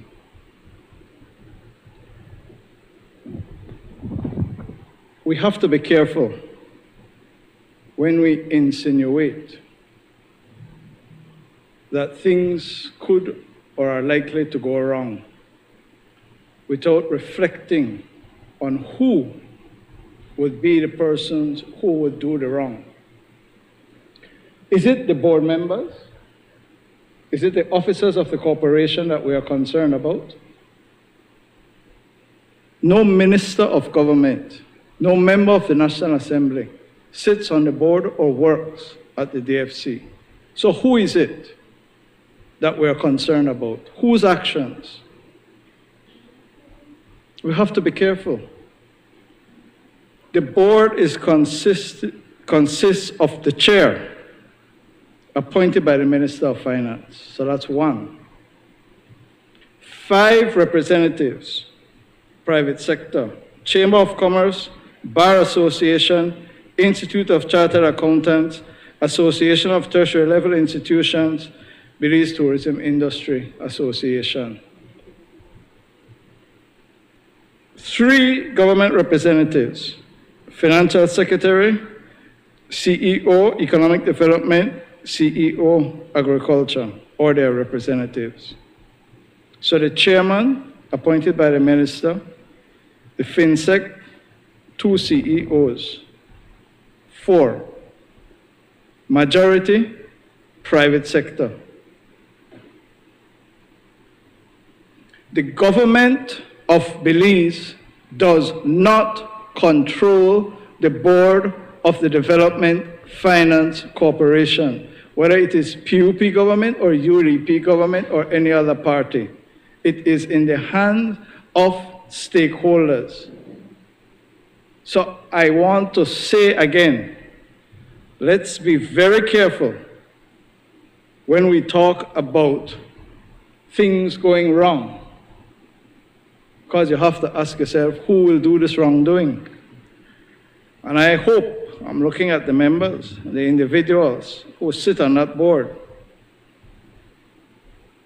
Is it being suggested that Henry Usher, Henry Anderson is going to be involved in wrongdoing? Nikita Usher, Fermin Magana, Wayne Piper, Warren Coy, are these the people who we are saying are going to be involved in wrongdoing? Natalie Goff? I mean, let's get serious. So history has taught us that the former governance of the corporation had to change, and it was changed. We must have confidence in the representatives on that board. So that's my starting position. Secondly, I want to thank most of the persons who spoke, because, you know, Senator Perfy talked about a trend, and I noticed a trend on the other side, a schizophrenia. He gets up virtually every chance he gets. I support this. However, like he got a split personality or a bucky head. Now we have a situation where he supports this bill with some concern. Senator Bradley supports the bill with some concern, and then Senator Pitts does not support. Is that the United Democratic Party? Do they caucus? Are they all on the same page? Or Rashine and Tracy? maybe they split on that too. Leader of Government Business, let us Madam President, stay with the bill. I will confine myself to the bill because it's a good bill. The purpose behind the bill is stated in the bill. And it is to expand on the purposes of the corporation, to expand and strengthen the economy of Belize by providing guarantees and funding on an economically and environmentally sustainable basis to those persons seeking financing, including those who are would otherwise be unable to obtain funding from other sources on reasonable terms and conditions. Economically and environmentally sustainable basis. So when we talk about issuing a guarantee, we have to read the whole bill. A guarantee cannot be offered by the corporation unless it is on an economically and environmentally sustainable basis. And Madam President, I have confidence in the board of directors and the general manager and her team that they will ensure that any guarantee that is issued by the corporation is issued on an economically and environmentally sustainable basis. I will not, without any evidence, come here and seek to impugn the character of people. The supply of guarantees are for a purpose. We just discussed a few months ago the blue bond. We were able to get a reduced interest rate because the Development Finance Corporation of the United States of America issued a guarantee, an insurance, which reduced the risk and therefore reduced the cost of the loan, of the bonds. It is very similar here. Somebody may go to a financial institution and requires, in order for the project to be economically and environmentally sustainable, requires a lower interest rate. In appropriate circumstances, not determined by any minister of government, but by a board and the management of the DFC, they may determine that a guarantee could be issued with security to the DFC. So it's not an unlimited guarantee or an unsupported guarantee, but an economically issued guarantee in order to bring down the cost of the loan and therefore make the project, the business, the enterprise economically and environmentally sustainable. And we support that, we promote that, and that is what we want to do to drive the economy of Belize forward. Let us not forget, Madam President, members of the Senate, this corporation is required to produce annually audited accounts.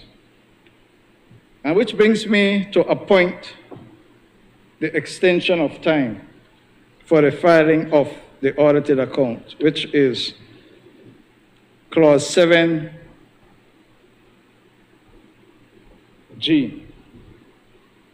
And again, Madam President, I say to colleagues, let's study it carefully. What does the law currently state? Simple. The audited accounts must be done on a timely basis for their production, on a timely basis after conclusion of the annual audit. There is no time limit as the law currently stands for producing the annual audit. This bill improves the situation. It removes that unlimited timely basis and says within 4 months of the end of each financial year. So this is making it better, not worse. This is improving it, not deproving it. So we must support it. There are only 2 exceptional circumstances spelled out where that 4 months can be extended. We have removed the complete, arbitrary, unlimited discretion of on a timely basis and said, do it in 4 months unless there is a pandemic or something else, such as a natural disaster. That can't be wrong, Madam President. That must be better for the corporation. That must be better for the government and people of Belize. We are improving the situation, ensuring that transparency and accountability of the operations are made public within 4 months of the end of the financial year. Let me address again the question of signature. Senator Herrera raised the issue about signature.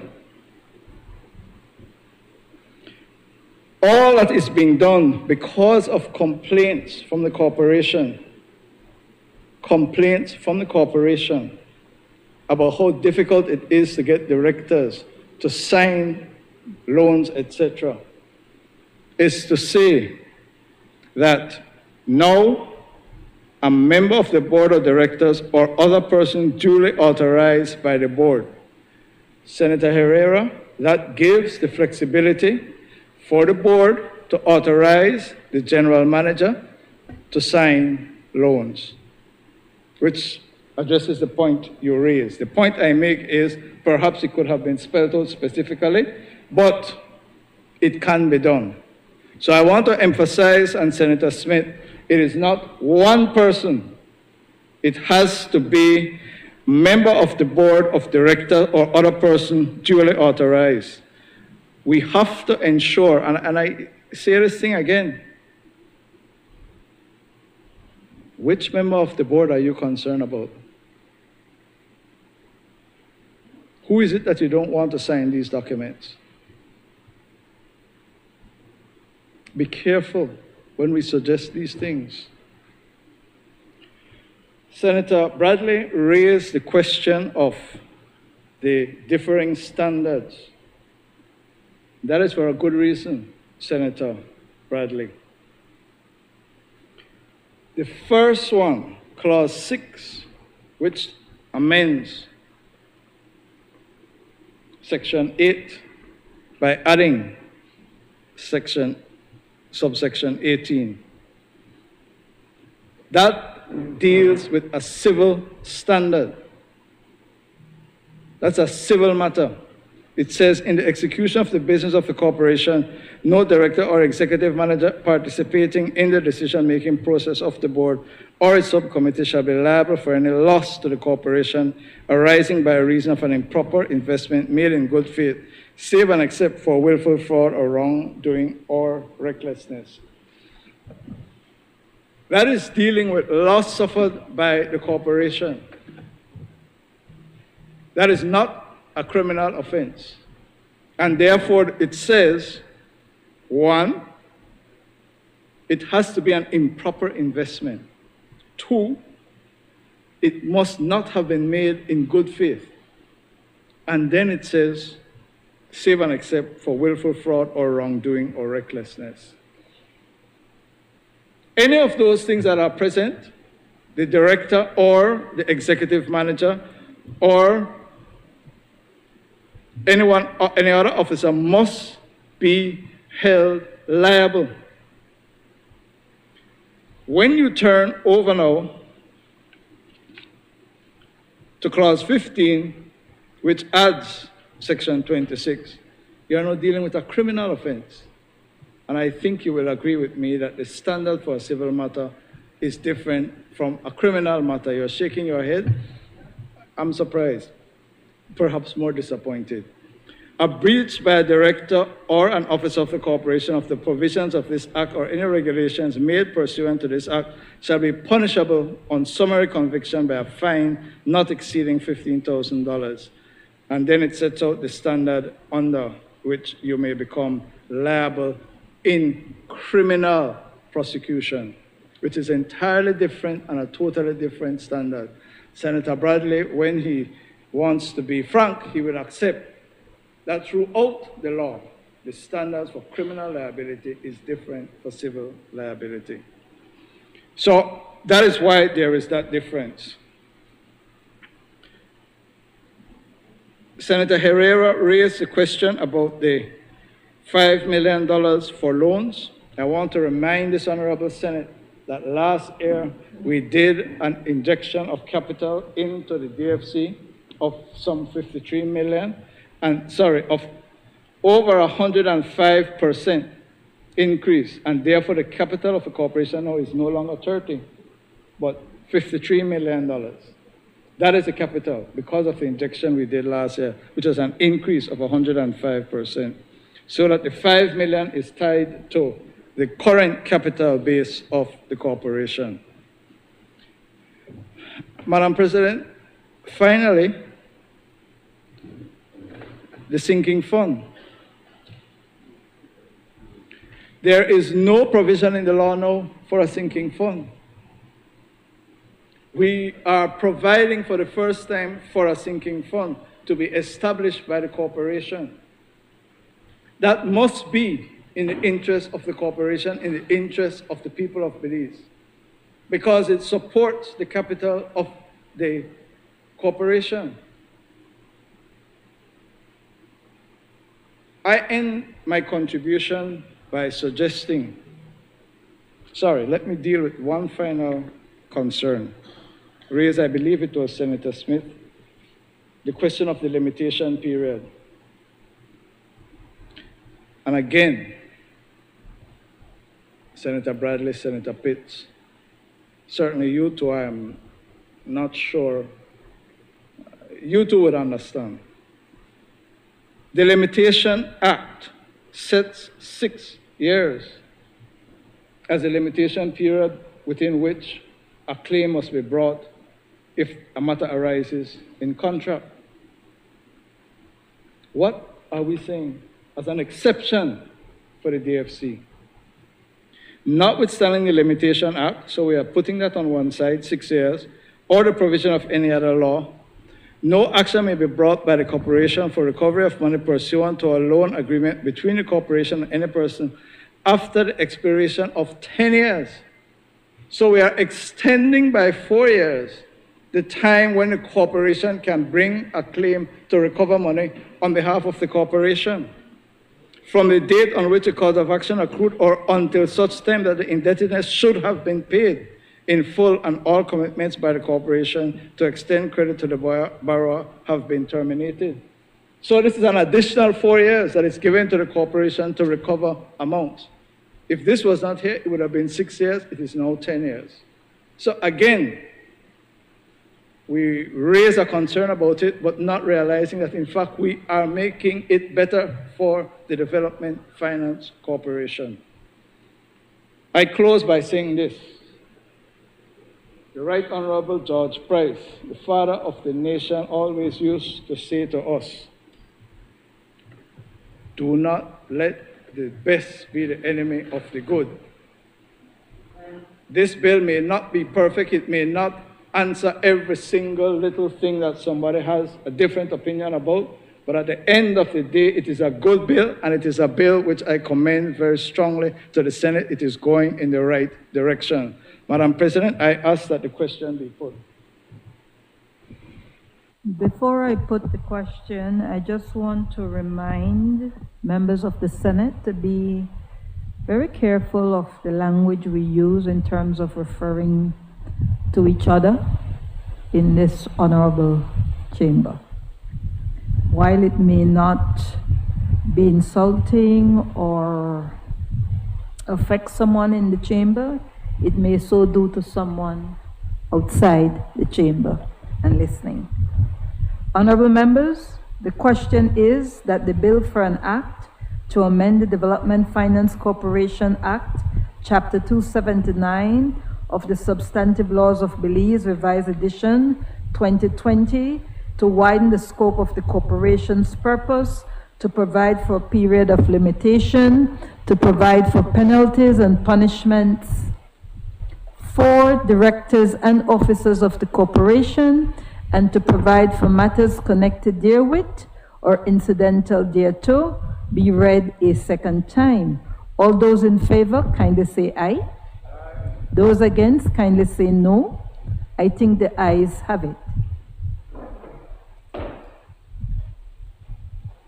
The bill for an act to amend the Development Finance Cooperation Act, Chapter 279 of the Substantive Laws of Belize, Revised Edition 2020, to widen the scope of the cooperation's purpose, to provide for a period of limitation, to provide for penalties and punishment for directors and officers of the corporation, and to provide for matters connected therewith or incidental thereto. I recognize the leader of government business. Madam President, I rise to move the second reading of a bill for an act to amend the Indictable Procedure Act, Chapter 96 of the Substantive Laws of Belize, Revised Edition 2020, to expand the list of offenses for trial without a jury in certain criminal cases, to allow for hearings or trials before the court to be conducted virtually, to allow the additional crimes to be included in a count on an indictment, to allow for the schedules to be amended by order, and to provide for matters connected therewith or incidental thereto. Madam President, I believe that this bill is uncontroversial. It says, as its long title does, that it allows for more offenses to be tried by judge alone without jury.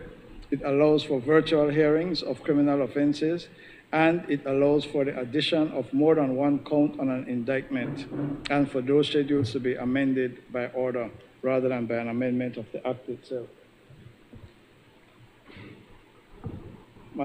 I ask that the question be put. Honorable members, the question is that the bill for an act to amend the Indictable Procedure Act, Chapter 96 of the Substantive Laws of Belize, Revised Edition 2020, to expand the list of offenses for trial without a jury in certain criminal cases, to allow for hearings or trials before the court to be conducted virtually, to allow for additional crimes to be included in a count of an indictment, to allow for the schedules to be amended by order, and to provide for matters connected therewith or incidental thereto, be read a second time. All those in favor, kindly say aye. Those against, kindly say no. I think the ayes have it.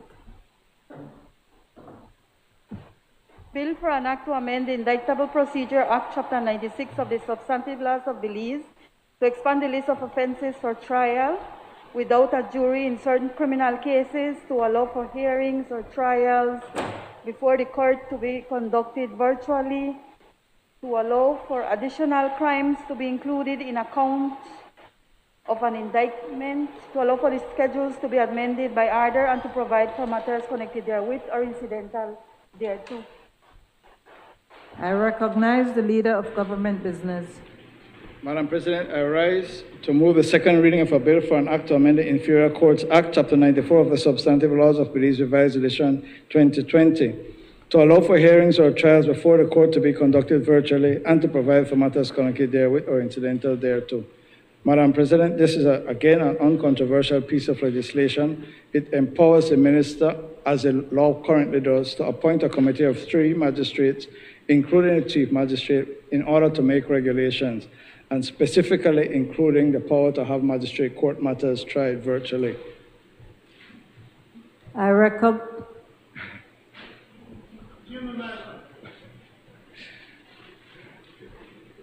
Madam President, I ask that the question be put.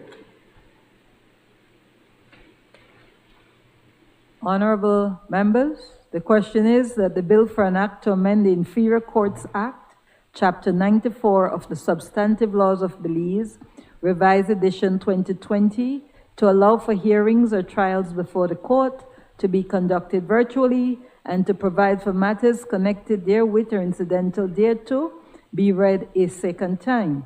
All those in favor, kindly say aye. Those against, kindly say no. I think the ayes have it. Bill for an act to amend the Inferior Courts Act, Chapter 94, to allow for hearings or trials before the court to be conducted virtually, and to provide for matters connected therewith or incidental thereto. I recognize the leader of government business. Madam President, I rise to move a second reading of a bill for an act to provide for the protection of witnesses in criminal proceedings by enhancing the ability of a witness to give testimony in judicial proceedings, and to cooperate with law enforcement authorities, and to provide for matters connected therewith or incidental thereto. Madam President, this bill has a long history. This bill was passed by the United Democratic Party in its previous administration, but as usual, they failed to bring it into force.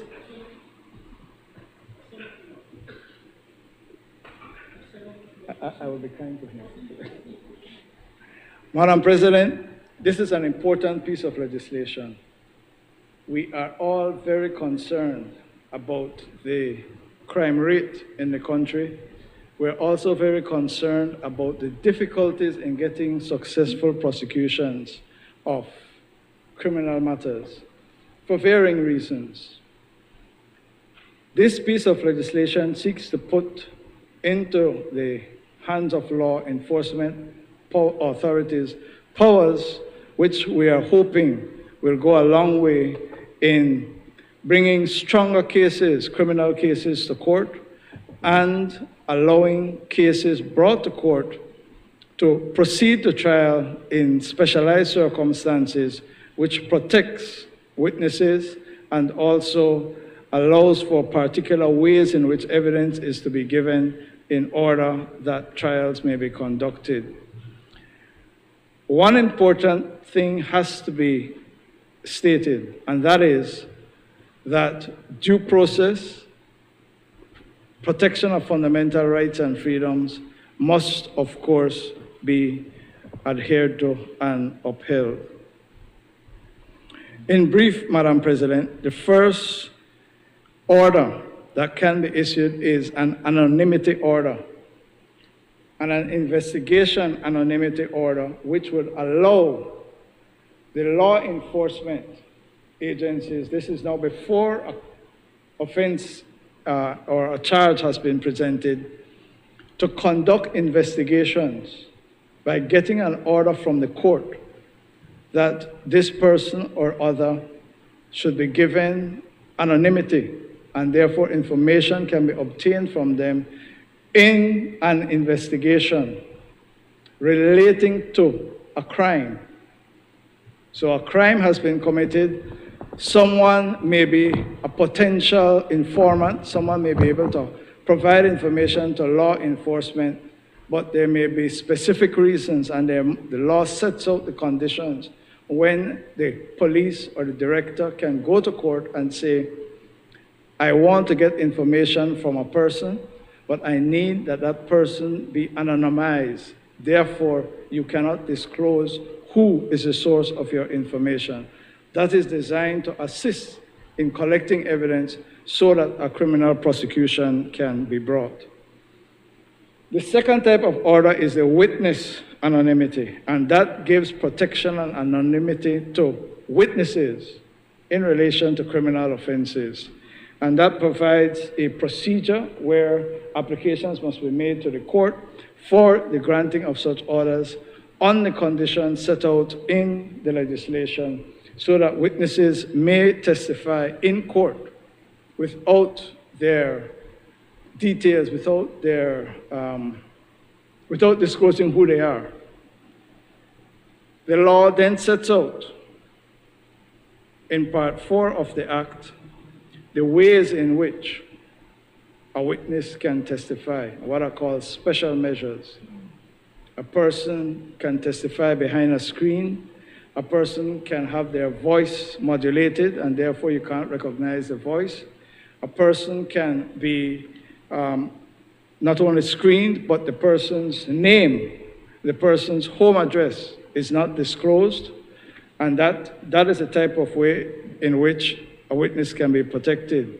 But in addition, the law provides for evidence to be taken by video, so that you take a video and you play the video so that the person doesn't have to come to court, and that type of thing. There can also be limitations on cross-examinations, depending on whether the interests of justice can be served. The magistrate or the presiding judge would limit the types of questions that can be put to a witness in order to protect them. You can think very quickly, well, let me just say that there are clear provisions to do that. And in fact, it can go so far as to prohibit the cross-examination of particular witnesses. All of this, Madam President, members of the Senate, is being requested by the police, it's being requested by the prosecution, and it is, I suspect, supported, I'm not sure, but it's certainly supported by the government. I believe the judiciary would have no problem with this. It is an absolutely essential tool in our attempts to arrest the widespread crimes in our countries and in our country, and the difficulties and challenges that the prosecutors face in prosecuting criminal offenses. Thank you, Madam President. I recognize Senator Michael Perfy. Thank you, Madam President. Indeed, Madam President, we support this bill. Oh, and by the way, we are allowed to disagree, you know. They're not afraid for me like all the rest are afraid for you. I mean, they have their own. Yeah, exactly. They love you. Madam President, it's a good bill. It's a UDP bill. Of course, it's a good bill. I won't say but or however. So I'll say nevertheless, it's a good bill.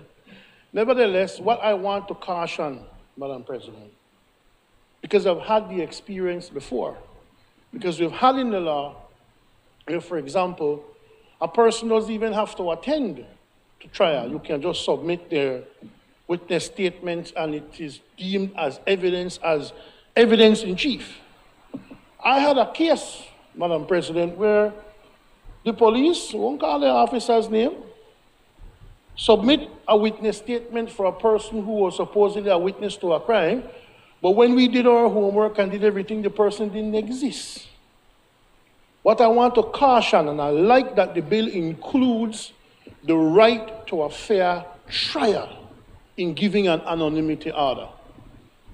Let me give you an example, Madam President, very practical. This is an important bill, but it is a bill that can be abused in this way.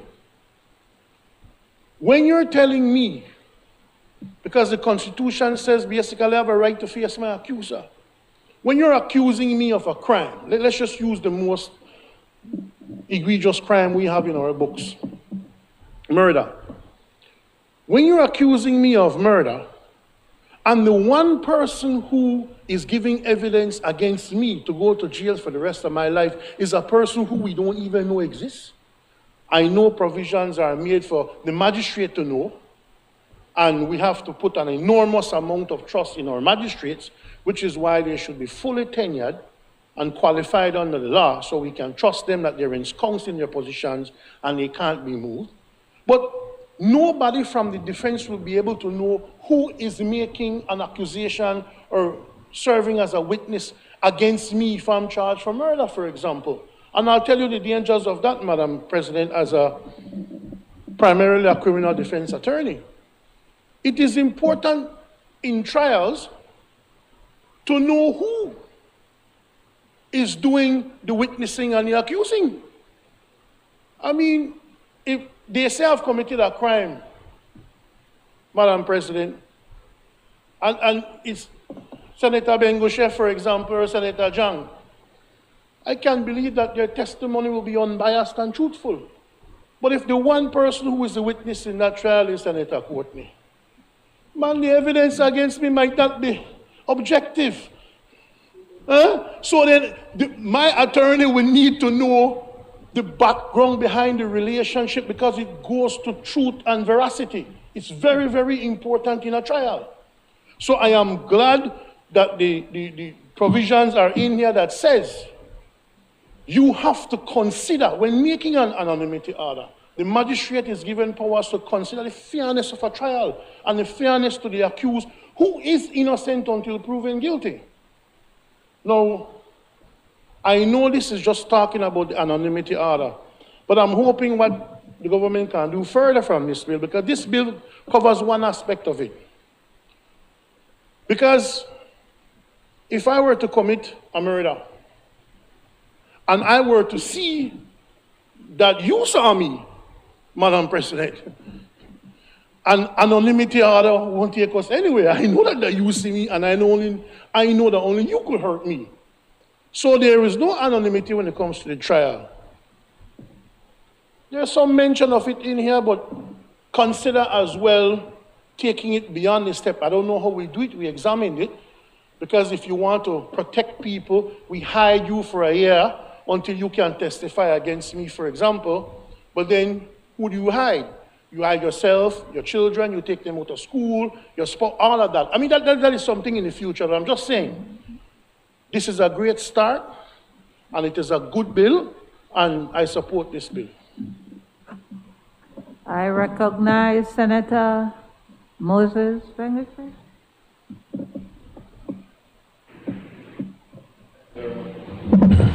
Thank you very much, Madam President. Madam President, let me also add my congratulations this morning to Senator Janel as she takes up her position as the NGO representative here in the Senate. And I had the opportunity to have met her earlier in one of our meetings, and the way she presented herself makes me feel that certainly she will be able and is most capable to continue in the stead in which Mr. Osmani Salas left the position. And so I want to congratulate you and continue to encourage you as you join us. Madam President, I want to add my support to this bill that is before us. I think it is a novel thing.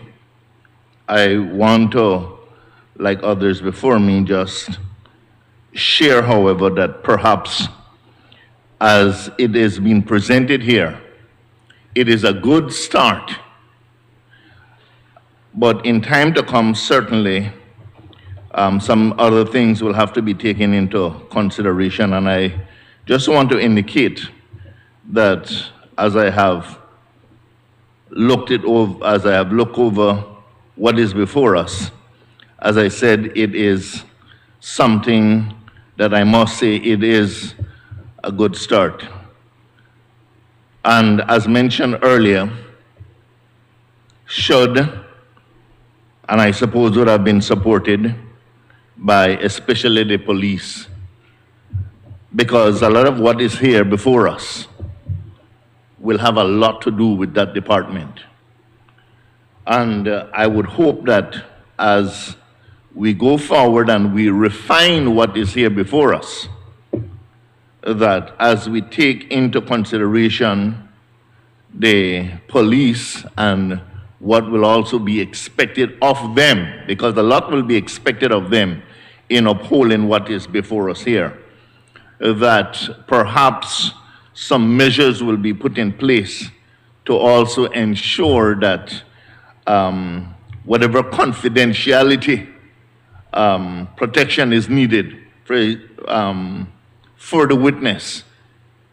For example, Senator Perford mentioned that as we go forward, what needs to be taken into consideration is the physical protection of persons. And so while we are speaking here to a court situation and witnessing in the court, the threat is also there for the person after.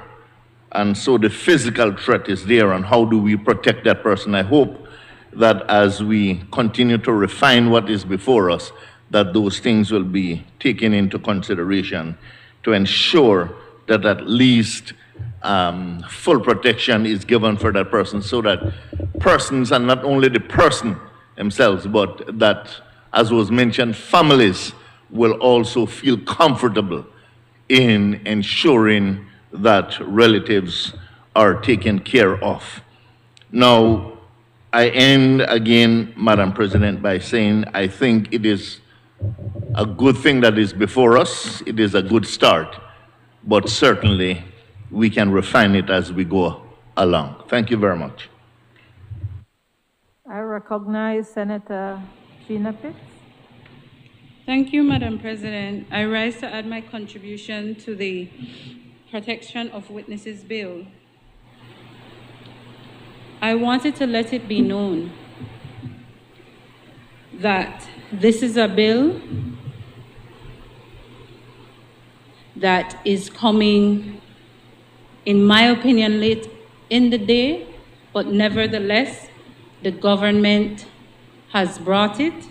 The UDP did the legwork, and we are pleased that we are now at the position where this bill will become a fruition.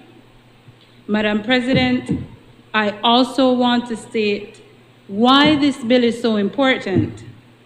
Over the years, especially starting from 2007, when we had that surge in murders, Madam President, I want to bring to your recollection a particular set of murders.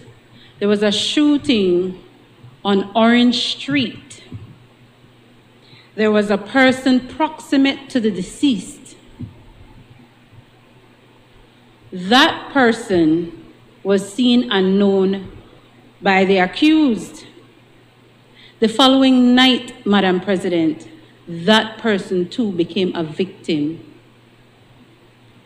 That following day, the neighbor of that person had the unfortunate benefit of being out and seeing that crime happening. Madam President, the following day, that neighbor was killed. And since then, and for a number of years, those of us who threaten citizen security, arrested our comfort and security in moving around our nation, and those are unfortunate experiences for anybody. That is why this bill is important and necessary. What I would have loved to see, and we will have an opportunity to discuss it further, that attendant with this bill, I saw a correlating injection of funds in the respective departments that would have custody and control of ensuring that persons who are protected under this bill are just that, protected. Like Senator Bengoshe, in as much as we support the bill, I too have a few observations. And like Senator Bengoshe, I hope that as we proceed from this point, that the experiences in the court will bring us back here sooner rather than later to make necessary changes and amendments to this bill to cure what may reasonably become what I consider foreseeable defects in the bill. The interpretation section gives several words that are defined, and it defines a witness to include any person without regard to age who is called or proposed to be called to give evidence in those proceedings. I don't have difficulty in treating a witness proper as a witness. My concern, though, when it comes to witnesses who are below the age of majority, and particularly children, I would love to see clear guidelines on the treatment of witnesses who are children, simply because it has been the experience in matters that children are impressionable and suggestible, and we wouldn't want to perverse what could otherwise be justice based on any re-examination of a situation where a child who is a witness was treated or not treated, or how the circumstances of their evidence was elicited.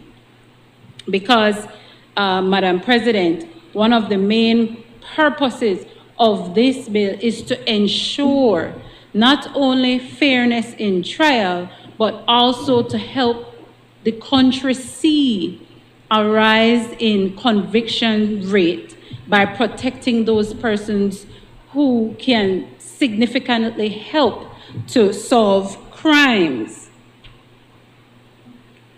In terms of the anonymity investigation, there are two things that the bill does. It provides for the Commissioner of Police to seek an anonymity order from a magistrate court, which, all things considered equal, is a good mechanism at the investigation stage. What I would like to see that is silent from the bill is the duration of such an order, because there is no indication as to the duration of an order.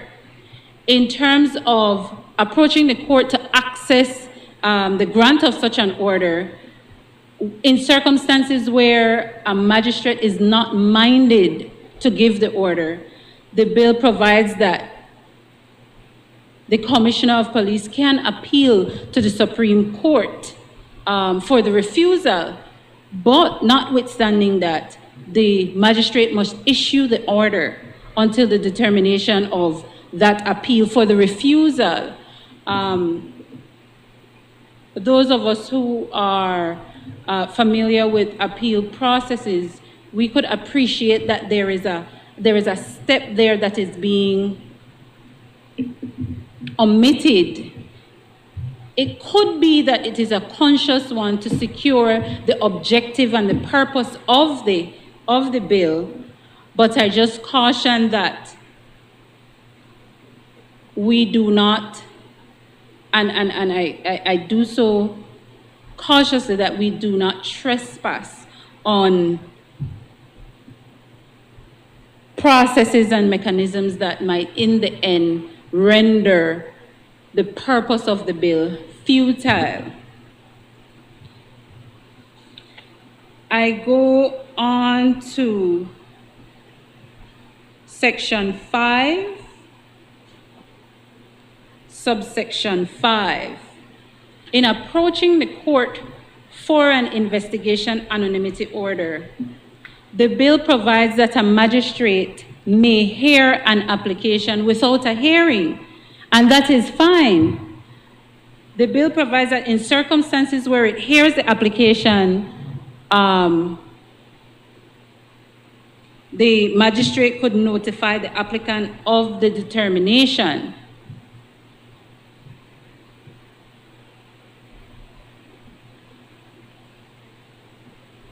You're with me, Madam President? My concern there is that and in terms of the investigation anonymity order and the witness anonymity order, the Act does provide that when you approach the court for the order, there is disclosure to the magistrate or the judge the identity of the person who is subject to the order.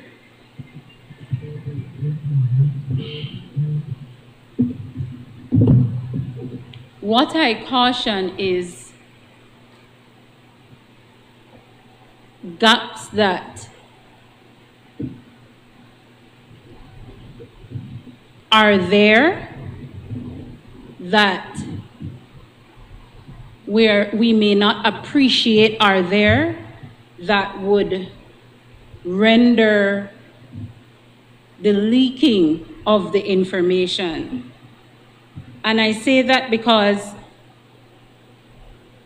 in notifying the applicant or in these proceedings, there is no clear spelling out of the steps that will be taken or ought to be taken in marshalling the application and how it moves forward. And the reason why I say that is because of this.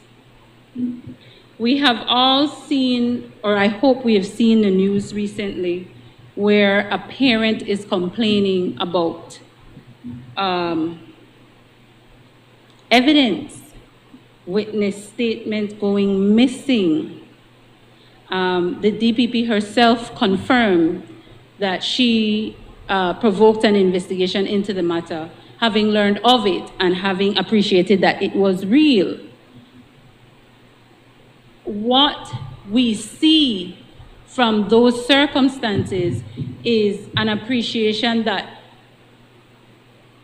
the movement of information or the holding of information, record of information, it could be properly tightened so that these instances are stifled. And I say that because considering how important this bill is and how important it is to keep confidential the identity of persons, we need to have clear measures in place in how we treat the information. If you go to the schedule, you will see the different forms of the orders and where it would provide for redacting names and obliterating faces and that sort of thing. But like what Senator Perifit has said, and it ought not to be lost on the constitutional right, that there must be some record of how these things will be managed and who really. And most of these, in terms of the witness anonymity order, it is handled in chambers. And for the most part, chamber matters are not recorded formally. The judge would take manual notes. Now, I am pleased that the government has moved towards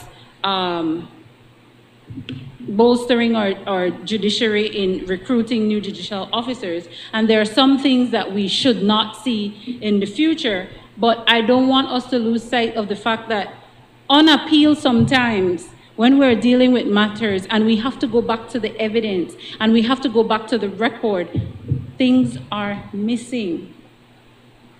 And then the second alternative we move to is, let's ask the judge for his or her notes. And most times that pans out because judges take longhand notes. But I have experienced occasions where that is not the case. And so I said all of this to say that even though we have to appreciate that dealing with these matters must be handled with some stealth, we must not lose sight of the preservation of the record. And in terms of the anonymity order being handled in chamber, it would be great to see that the process in chamber is and not to say that it wouldn't be a formal one, but formal in terms of reducing what happens in chambers on the record. So I don't know if that is something that the government would want to consider to create clear guidelines, or if that is something that the Chief Justice would make practice directions for in terms of these matters. In terms of the investigation anonymity order at section 6, there are set out the basis on which the magistrate may make the order. Reasonable grounds for believing, and it goes from A, B, C, and D. But at C, Roman 2, after the semicolon is and, the word and. And in legislative drafting, punctuation and the choice of words that brings sections together is very important. And I just query, a small query, if whether or not that and placed there after the semicolon makes section D conjunctive in that, in terms of those things that the magistrate must take into consideration. D, the person likely to have committed the offense is likely to have been a member of a group falling within subsection 2 at the time the offense was committed. The section goes on to define group falls within this subsection if it is possible to identify the group from the criminal activities that its members appear to engage in, and it appears that the majority of the persons in the group are at least 12 years of age. My only query there is that it appears that this is envisaging orders in relation to crimes like being a member of the gang or gang activity. I would love to see a section where either the "and" is clarified, the semicolon and is clarified, or that the considerations by the magistrate does not appear to be constrained by persons who are members of a group, so that in instances where you're considering only one person and that person is not a member of a gang or a member of any criminal enterprise, that does not bar the issuing of such an order over that one person.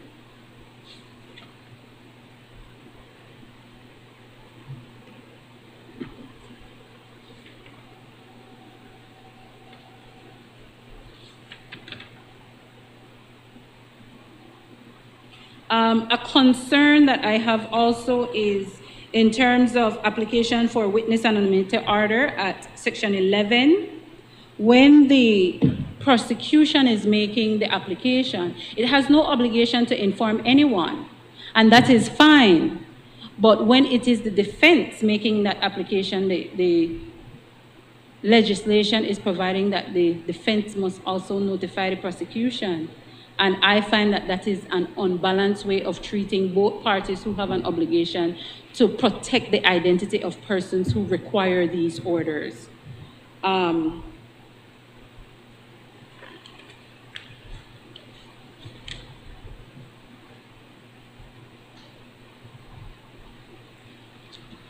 for indulgence, Madam President.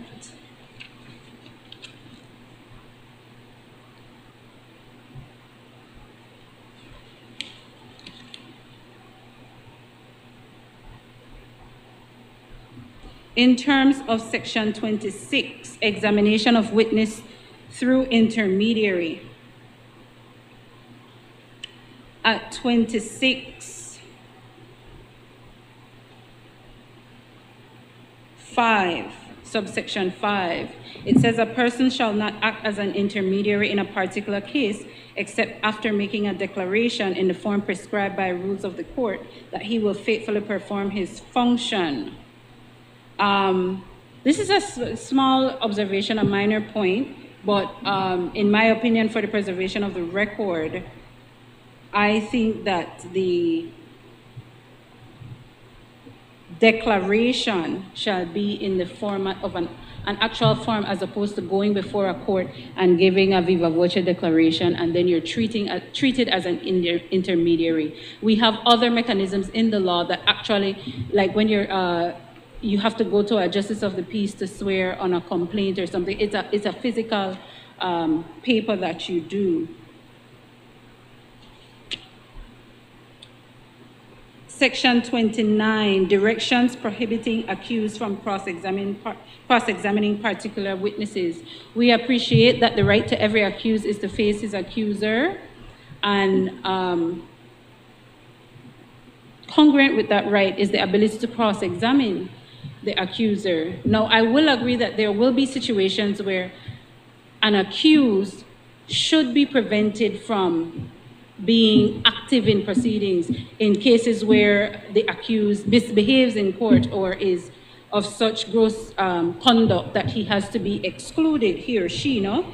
But at 29 gives the court the ability to give a direction prohibiting the accused from cross-examining or further cross-examining the witness in person if it appears, A, that the quality of evidence given by a witness on cross-examination, Roman 1, is likely to be diminished if the cross-examination or further cross-examination is conducted by the accused in person, and Roman 2 would be likely to be improved if a direction were given under this section. Now, my concern with this is that And I'm sure a leader of government business could appreciate the many benefits of cross-examination. When you cross-examine, and one of the defense's main role in criminal proceedings is to challenge the prosecution case. And in challenging the prosecution case, you get to go to the veracity, the credibility of people. And so when you, in cross-examination, where you have the opportunity to discredit a witness, I don't think that that should be lost when that subsection is prefaced by the quality of the evidence given by a witness in cross-examination likely to be diminished. I mean, that is the objective. When you challenge in cross-examination things said by a witness, the objective by defense is to diminish the value of the evidence, whether it is to raise doubt or to show that you can't rely on the things said. And I think just by saying that there is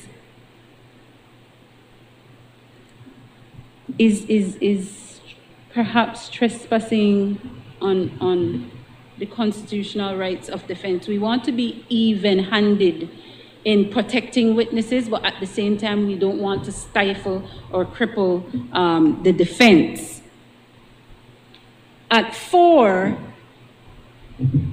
same section 29, subsection 4, it says, in determining whether subsection 3A applies in the cases of a witness, the court shall have regard to views expressed by the witness as to whether or not the witness is content to be cross-examined, and it goes on. But like I've said before, it has A, B, C, and D. The only thing that should be bearing is the behavior on the part of the accused at any stage of the proceedings, both generally and in relation to witnesses. And the reason why I say this is because in the bill, it already makes provisions for special measures to be made in order to protect the identity of witnesses. So in these cases, it is envisaged, and the court, as well as the Crown and the defense, plays an active role in marshalling the case in such a way that special measures directions can be sought to obliterate faces, to distort voices, and things like that. So if those are done properly, then there would be no need to limit an accused to cross-examine a witness in circumstances where the section is saying that in the circumstances as outlined in the section. So in wrapping that bit up, what I'm saying is we have a good bill that makes provisions for the protection of witnesses, one of which is a special measures where the court can say, I want things to be done this way, and this way. That is already there. The court can do that, and only in extreme circumstances where an accused misbehaves, then could an accused be limited or restricted from cross-examining a witness. I don't think that we should trespass on the ability of an accused to cross-examine a witness. I will say, though, Madam President, that the bill makes provisions for in circumstances where accused are limited or restricted, the court can appoint an attorney to represent the accused for the sole purpose of the cross-examining. But that is what I'm saying. Those mechanisms are there, so it's just a matter of putting it in proper perspective and having it work and not seemingly trespass on rights of the accused. In same section 29, at subsection 5, it reads, for the purposes of this section, witness in relation to an accused does not include any other person who is charged with a crime in the proceedings. The only difficulty I have with that is one that comes from experience. You can have co-accused, and a co-accused could be a witness. Why stop a co-accused from being a witness and being subject to a witness anonymity order? I mean, in those circumstances, it would be ideal. But to say that you have 3 accused and neither of them can be a witness in the proceedings is is a bit contrary to the objective of, I don't want to say securing, because as ministers of justice, we don't secure convictions, but it is contrary to the objective of marshalling cases in a matter in a way that would yield a conviction. If it is you can get assistance from a co-accused, then take it. And the thing is, this would seem to have an impact on the power of the DPP to give certain protections or certain deals with certain persons.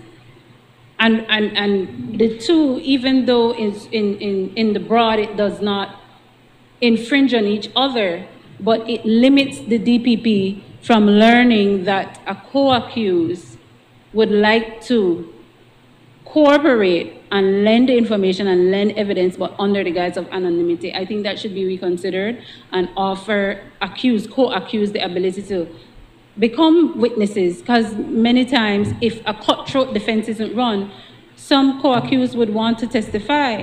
And the reason why I say that is from two things. Personal experience as practicing criminal at the bar, which I don't do anymore, thankfully, and having gone through the entire criminal proceedings after one of my brothers were killed. If this bill had existed at that time, one of the co-accused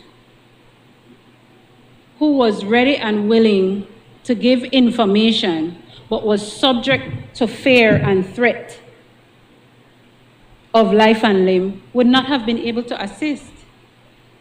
And then in that case, where all things considered equal, we knew who the perpetrators were, we know the particulars, there was no conviction. So that is why I'm stressing in terms of this section, perhaps later down the road when we come back, because I do support the bill, when we come back, we could treat with some attention that section to provide that co-accused could be subject to a witness anonymity order.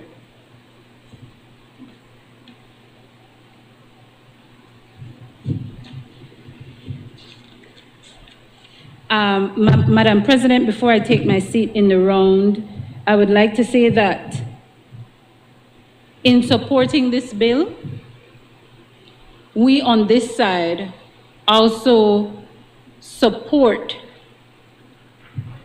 all the work that came before this bill to make this bill a reality, and we also support the benefits it will bring to the prosecution.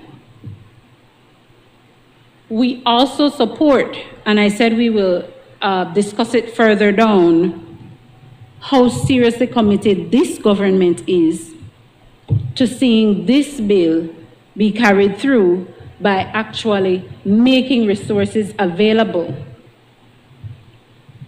so that in terms of record keeping, we have a system that even if a paper goes missing, there's an electronic copy somewhere. We have a system where those persons who are involved in an investigation are bound to the confidentiality of the identity of persons subject to the order, and therefore there is a section that deals with contravening the orders. Sorry, before I wrap up. There is a section, which is it? Crave your indulgence, Madam President.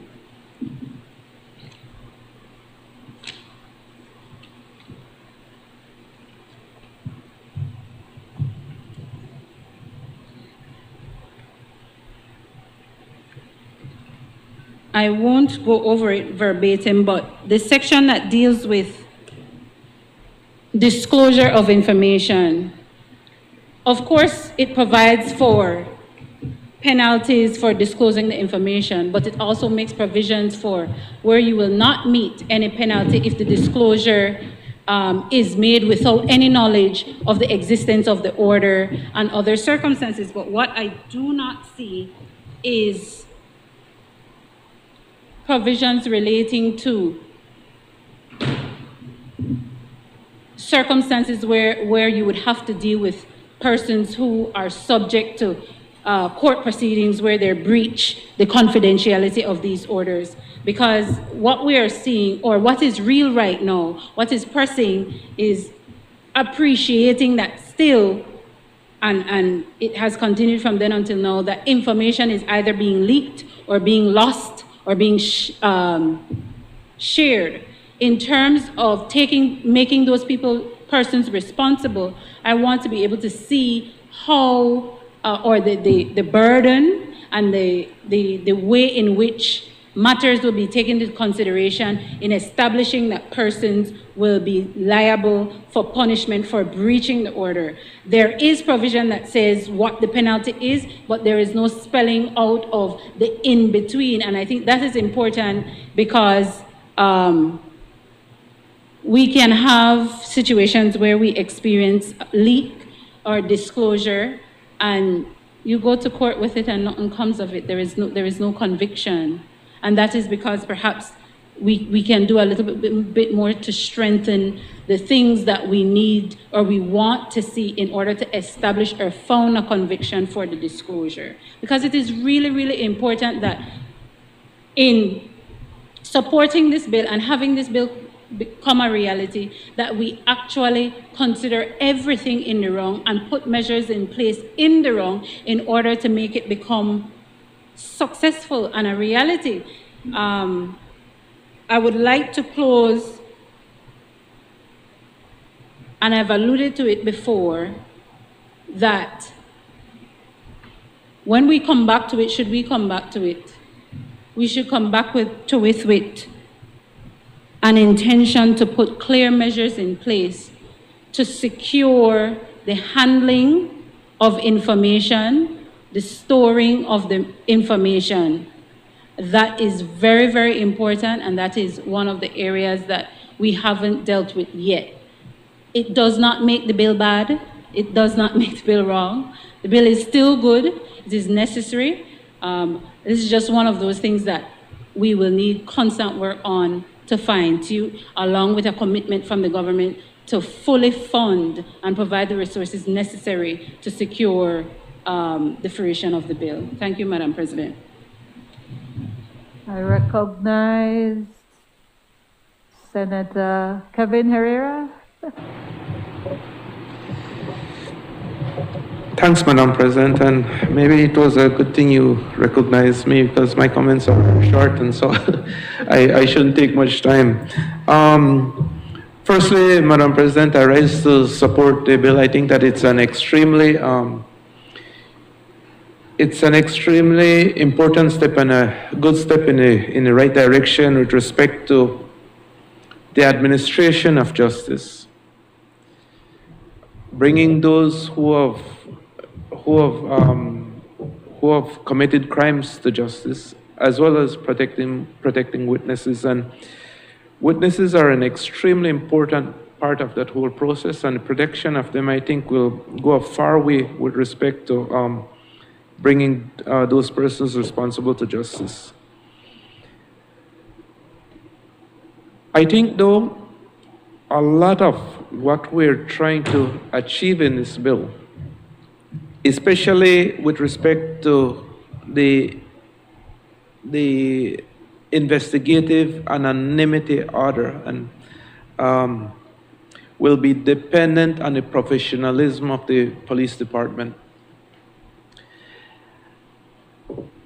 I think that it's one thing to protect the identity of witnesses, but even before we are able to obtain that order, information, the police will be working with information that may have the identity of those persons who are witnesses to these crimes. And if they don't operate in a very professional way, Madam President, I think even before we get to the order, information will get out. And that's the only point I really wanted to make. The professionalism of the police department is extremely important. And I mean, we all know, we've all been looking at the news over the past couple of years, with respect to plane landing, with respect to, the department possibly being linked to certain criminal elements. And so a legislation like this is extremely important where there are organized crime. And I think that at the street level especially, the criminal elements are operating in a very organized way at that level. And so this should assist in protecting witnesses, but like I said, even before you're able to obtain these orders, the professionalism of the police department will be very, very important to achieve what we're seeking to address in this bill. Thank you, Madam President. I recognize Senator Janelle Chanona. Thank you, Madam President. And before I start, I just want to say once again how touched I am by the warm welcome from the Chamber. In making our contribution to support this bill, we do echo the sentiments, and we do hope that the recommendations to strengthen the bill will be incorporated as quickly as possible, but also to say that as one of the two Belize network of NGO representatives on the UNCOC board, the project board under the previous administration, the Witness Protection Bill was one of the key pieces of legislation that the board recommended. For several reasons, as you know, it did not proceed. So we are very happy to see this tabled and debated here today and moving in this direction.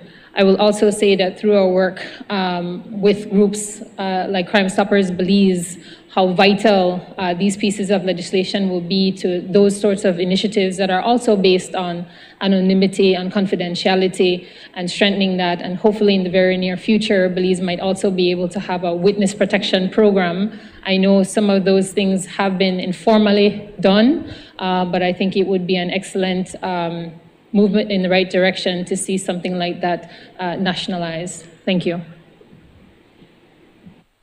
I recognize Senator Darrell Bradley. Thank you, Madam President. I wish to offer very briefly my contributions to the bill.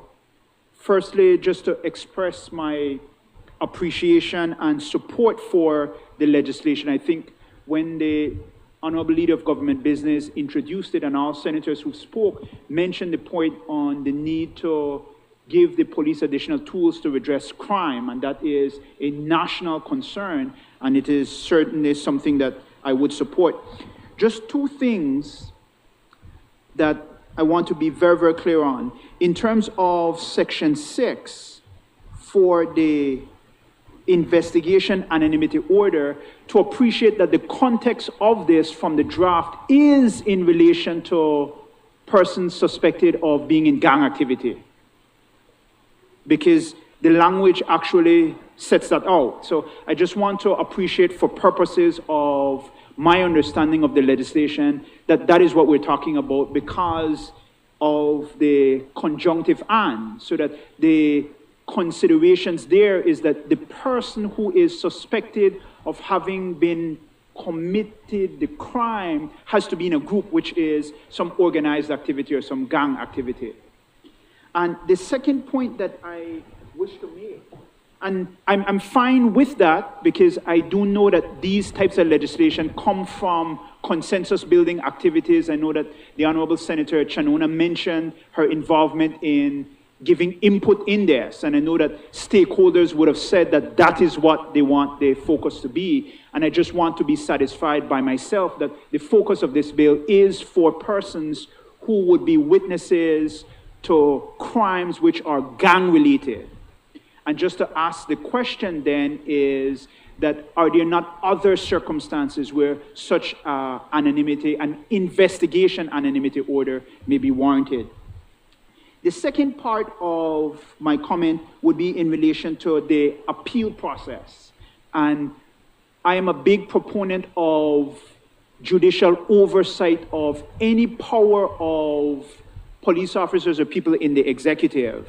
And the concern that I have here, but I make no better suggestion, But the concern that I have here is that there's not adequate judicial oversight of an investigative anonymity order. Because if the Commissioner of Police requests and applies for this order, the Chief Magistrate can deny the order, but the order goes through. And the Commissioner of Police may appeal that order. The concern that I have with relation to that is there's no incentive on the Commissioner of Police to continue that appeal, because more than likely the matter would have been concluded before the appeal is finished. And the idea there is that there would not be adequate judicial oversight. This goes back to the point that the Honorable Leader of Government Business mentioned. We do want to give our police officers the best support and tools, including the provisions of this bill. But we also want to make sure that there are adequate safeguards in checking that power. And one of the safeguards is the refusal by the magistrate and the effectiveness of that refusal. The idea with an appeal is a good tool, but if there is no incentive for that appeal to actually be followed through, because I already got what I wanted. I have gotten and secured the investigation anonymity order. If the case is finished, there's no incentive on me to prosecute the appeal. And the point that I'm making here is that there would not be judicial learning on it. There would not be guidance from the Supreme Court to really direct how these things should be interpreted. My interpretation of Section 6 is that this only applies in the context of organized crime, gang-related activity, and so forth. There may be misinterpretations or misapplications of that. So the appeal process is something that's very good. It would keep the members of the police and the use of these orders in proper scope. The only thing, if I could add, in terms of a possible suggestion, is where you have 7(6). The Supreme Court judge to whom an appeal is made shall consider afresh an application and so forth. If there could be some language in there, even though I don't know that there's provision, to say that the matter would be dealt with urgently, or that there would be some degree of alacrity that would be taken to consider that matter. Again, because there's an important policy need to ensure that there is judicial oversight, adequate judicial control, both from the magistrate and both from the Supreme Court. Those are my contributions. Madam President, first of all, I want to thank senators who have supported the legislation. I think we are all agreed that it is heading in the right direction. Let me start by saying what this bill is not, as alluded to by Senator Chanona. This is not a witness protection program. It is not a witness protection program. Many senators have taken the floor to suggest that a lot more needs to be done, and we all agree. A witness protection program is an extremely complex and very expensive undertaking, worse in a small society. In fact, in many instances, persons have to be relocated outside the jurisdiction. And who is going to pay for that? And it's not only them, but it is the entire family.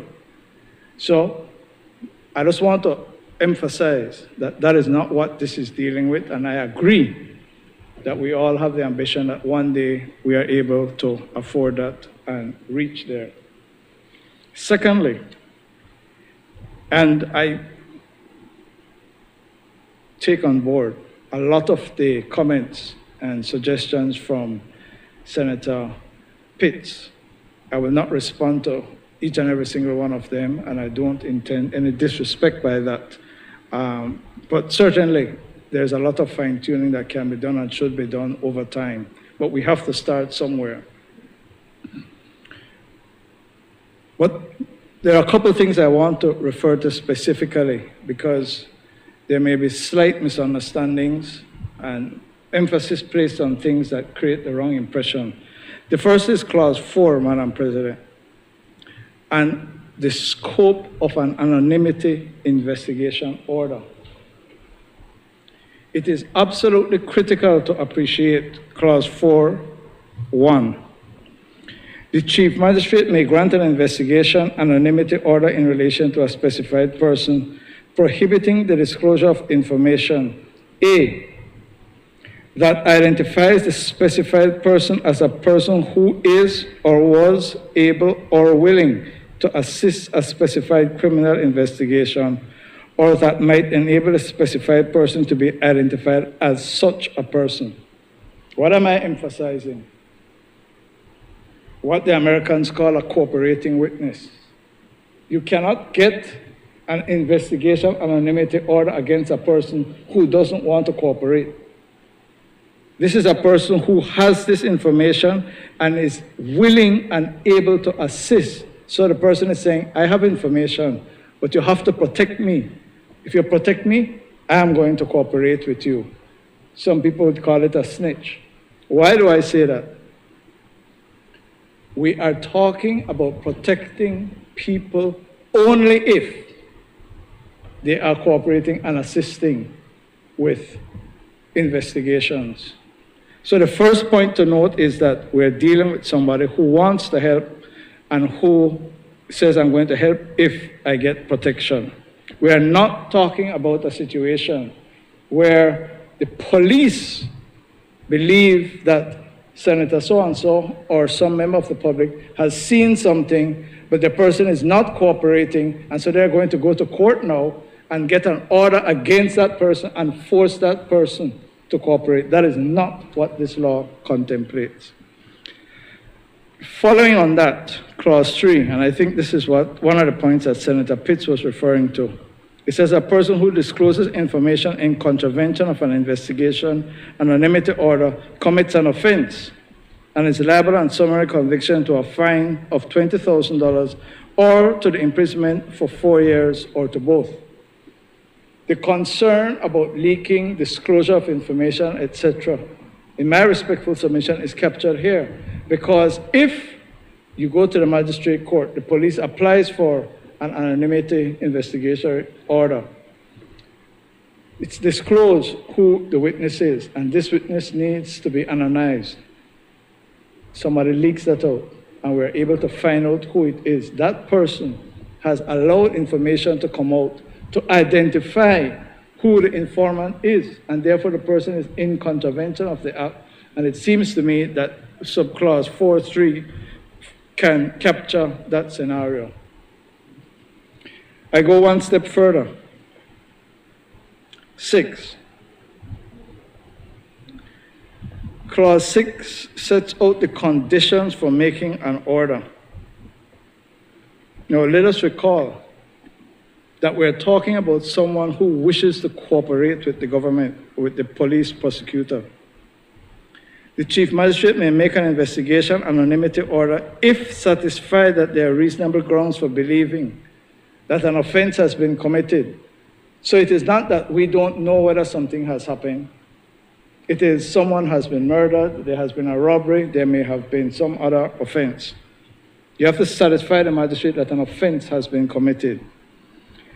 The person who will be specified in the order has reasonable grounds for fearing intimidation or harm if identified as a person who is or was able to, or willing to assist the criminal investigation as it relates to the offense.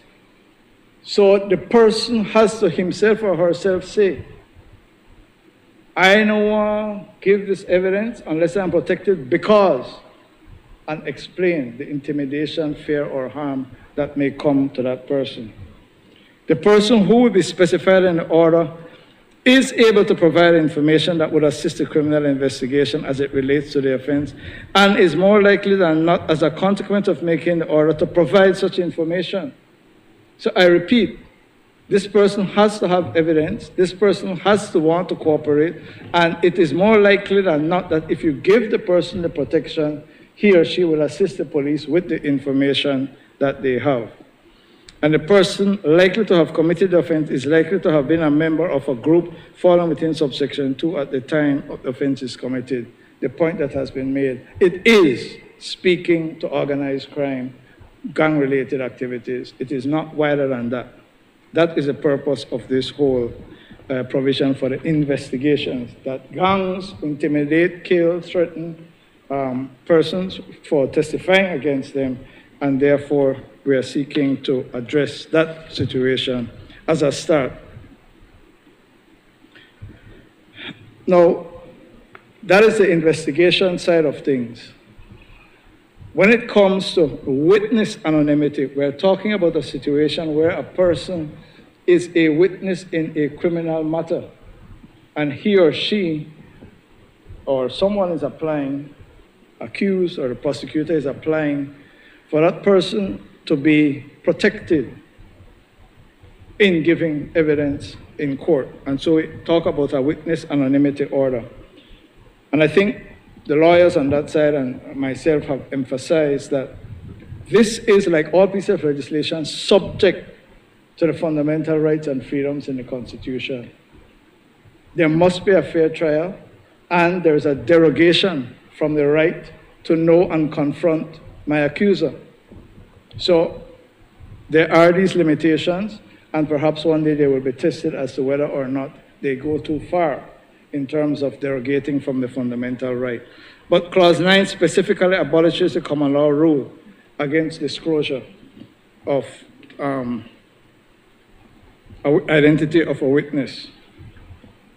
Now, I wanted to underscore the concerns and respond to the concerns raised by Senator Perfeet under Clause 13, because Senator Perfeet's concern was the anonymity of the person, or the identity of the person would not be known to the accused.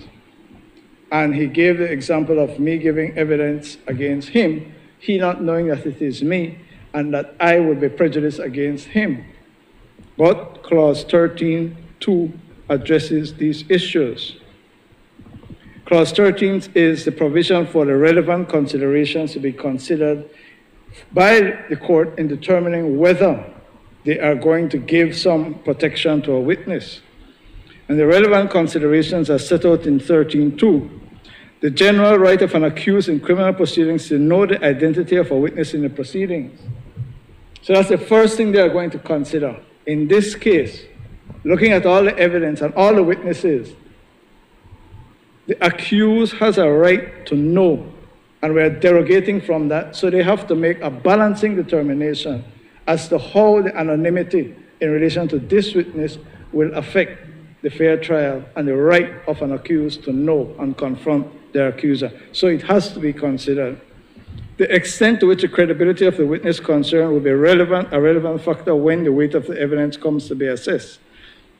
If you can't see how the witness is responding when you cross-examine the person, if you can't really listen to the voice, the answer may be low, the answer may be high, the witness may be annoyed, but because it's modulated and because you can't see the person, the jury doesn't have the benefit of saying this person behaving shifty. So when we come to the credibility, the court will say, listen, this witness is so essential to this case. If I screen this witness and you can't hear or see this person, then I'm not sure, I'm not satisfied that a fair trial can be had.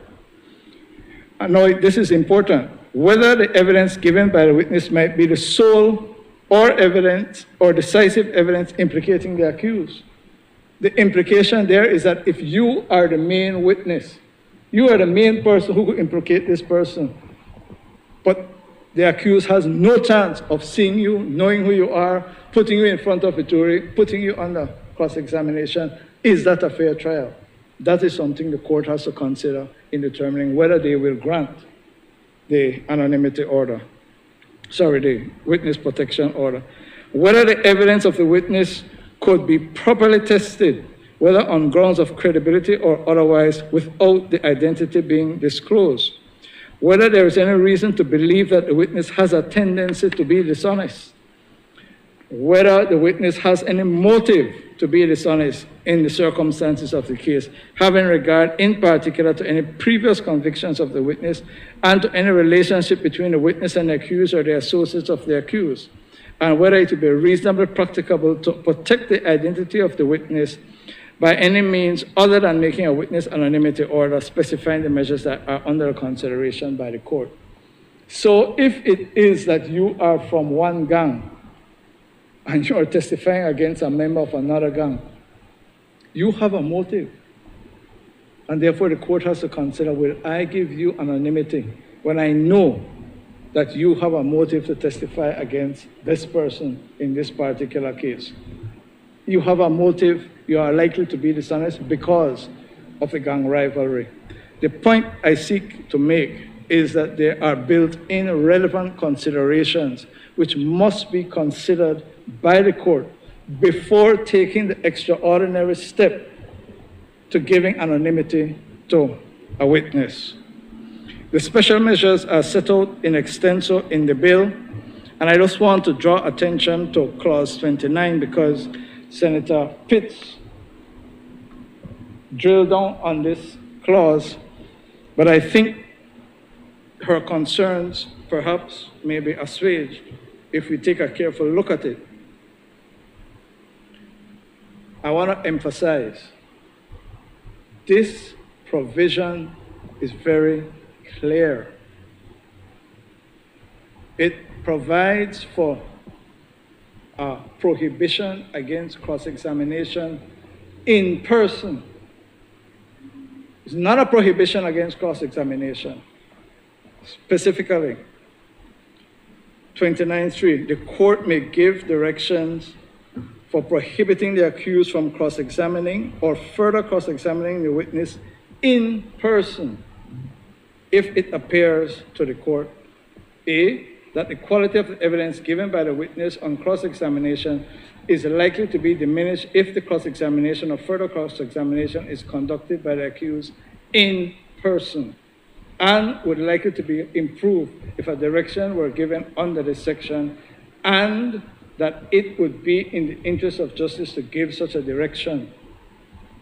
If anyone has seen Senator Bradley or Senator Pitts cross-examining somebody, it's a painful experience. Senator Pitts says she no longer practices at the criminal bar, but if she were cross-examining a victim of a sexual assault case, in person, in court, the accused sitting right there, that person, under penetrating cross-examination, may start to cry, may start to break down, because it's in person. And that is what this section is dealing with. Now, for the court to make an order to prohibit the continuation of that cross-examination in person, it sets out what has to be considered. Any views expressed by the witness as to whether or not the witness is content to be cross-examined by the accused in person, the nature of the questions likely to be asked having regard to the issues in the proceedings, any behavior on the part of the accused, glaring at the witness, any relationship whatever between the accused and the witness.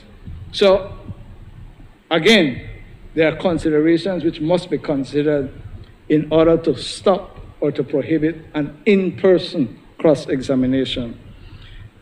For the purposes of this section, witness in relation to an accused does not include any other person who is charged with a crime in the proceedings. So the point that Senator Pitts was making, that a co-accused would be hampered in his or her defense if there was a cutthroat defense to be run. A cutthroat defense can still be run, except that there may be circumstances where the cross-examination would not be in person. So it can be done by a recording, and somebody in one room, the other in another room, etc. And it says on 6, a direction under this section is to be treated as a special measures direction for the purposes of 20 and 21. And then, of course, there is 30, which deals with the question of having an attorney assist you in that regard. The point I want to make in that clause 29 deals with in-person cross-examination. It does not authorize the court to say, this particular witness, you can no longer cross-examine that person. Madam President, members of the Senate, this bill is in the right direction. It is a bill that was passed by the UDP but not brought into law. We have picked it up, brought it back to the National Assembly for implementation. There is no doubt that resources will have to be allocated in order for it to be effective. And I can only say that the intention of the government is to to make those resources available. And I ask that the question be put.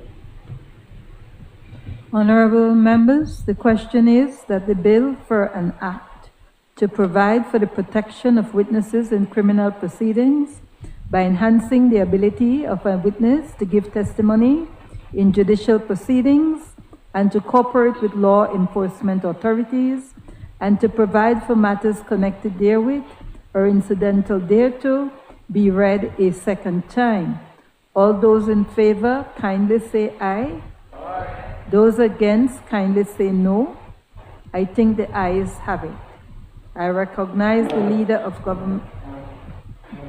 Bill for an act to provide for the protection of witnesses in criminal proceedings by enhancing the ability of a witness to give testimony in judicial proceedings and to cooperate with law enforcement authorities and to provide for matters connected therewith or incidental thereto. I was going before you, Deputy. I recognize the leader of government business. Madam President, I rise to move a second reading of a bill for an act to amend the Fisheries Resources Act, Chapter 210 of the Substantive Laws of Belize, Revised Edition 2020, to provide specific penalties for certain offenses and to provide for matters connected therewith or incidental thereto. Madam President, this bill makes amendments to four sections of the Fisheries Resources Act. First of all, it amends Section 19. Section 19 deals with fishing without a permit. And this section now creates an offense. Anyone who contravenes subsection 1, that is fishing without a permit, is liable on summary conviction to a fine and to imprisonment. It then goes on to amend Section 29. Section 29 deals with commercial fishing, and it bars commercial fishing without a license. What this does is add subsection 2 to create an offense for anyone who fishes commercially without a license, and a fine of not less than $1,000 but not more than $5,000, and imprisonment for 6 months, not more than 1 year. It amends Section 87. Section 87 sets out the regulations, the subsidiary laws under the Fisheries Resources Act, and this creates an offense. Any person found guilty of a breach of any of the regulations made under this act prohibiting the taking or the possession of illegal sized fish, or the possession of fish during close season, or possession of fish taken without authorization, in addition to any other penalty that may be imposed under this act, is liable to a fine in respect of each such fish, which shall not be less than $50, but which may extend to $100 per fish. And then finally, Section 88 is amended, and that deals with prohibiting fishing for those species that are set out in the schedule to the Fisheries Resources Act, those that are protected. A person who contravenes the subsection commits an offense. In addition to a penalty under Section 90, is liable for a fine in respect of each fish, which shall not be less than $1,000, but which may extend to $5,000 per fish.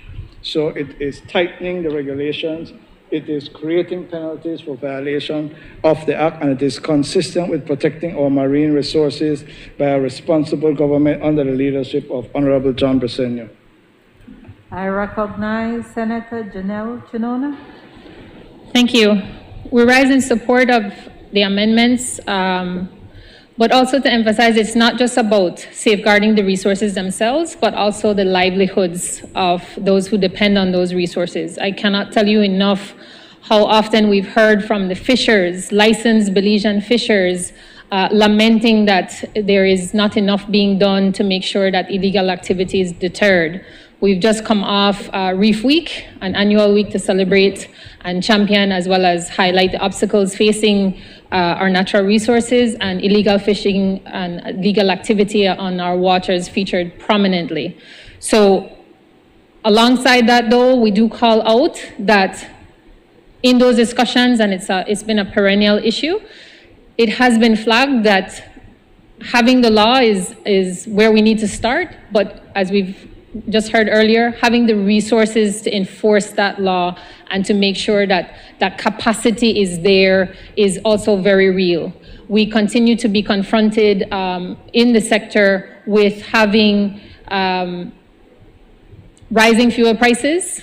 We continue to be confronted with slashed government budgets as cost-saving efforts to government agencies, donor communities telling our Belizean NGOs that they will not be able to fund fuel. So alongside support for this law, we also call out the continued importance of making sure that clear and present, we're also assisting at every juncture, every opportunity, the resources to make sure that the natural capital of this country is being protected and safeguarded, not just for the benefit of those resources themselves, but for the tens of thousands of Belizeans who depend on those resources. And as we've seen very recently, and it was mentioned even here this morning, those resources are not just having an impact at that level, but also in terms of our debt management measures moving forward. Thank you.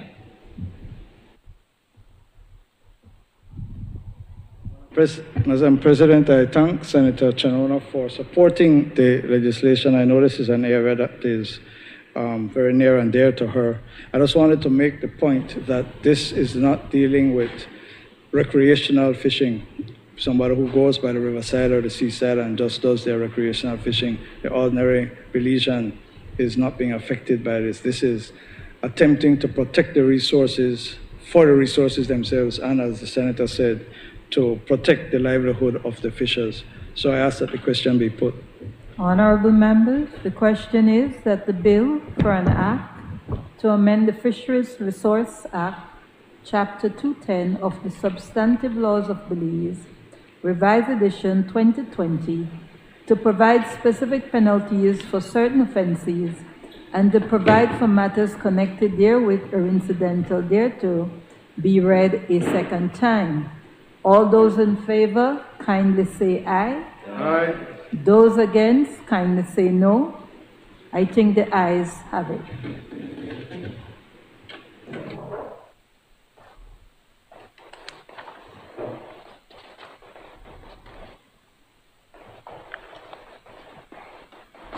The bill for an act to amend the Fisheries Resource Act, Chapter 210 of the Substantive Laws of Belize, Revised Edition 2020, to provide specific penalties for certain offenses and to provide for matters connected therewith or incidental thereto.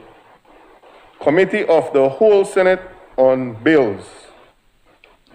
Honorable members, in accordance with Standing Order 54, the Senate will now resolve itself into the Committee of the Whole Senate to consider the bills that were read a second time. Honorable members, I will now take the chair as the chairperson of the Committee of the Whole Senate. Visitors are asked to please clear the gallery.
I recognize the Leader of Government Business.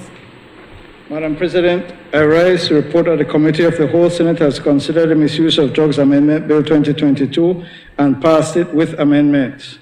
And I rise to report that the Committee of the Whole Senate has considered the General Revenue Supplementary Appropriation Bill 2021-2022, number 4 bill, the Central Bank of Belize Amendment Bill 2022, the Development Finance Corporation Amendment Bill 2022, the Indictable Procedure Amendment Bill 2022, the Inferior Courts Amendment Bill 2022, the Protection of Witnesses Bill 2022, the Fisheries Resources Amendment Bill 2022, and passed it without amendment. I now move that all these bills be read a third time.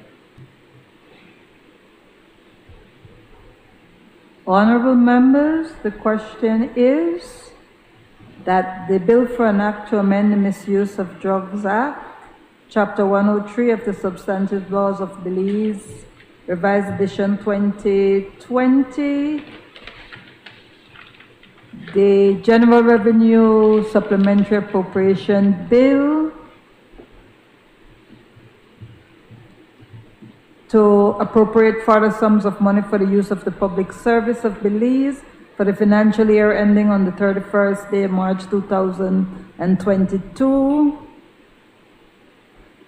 The bill for an act to amend the Central Bank of Belize Act, Chapter 262 of the Substantive Laws of Belize, Revised Edition 2020.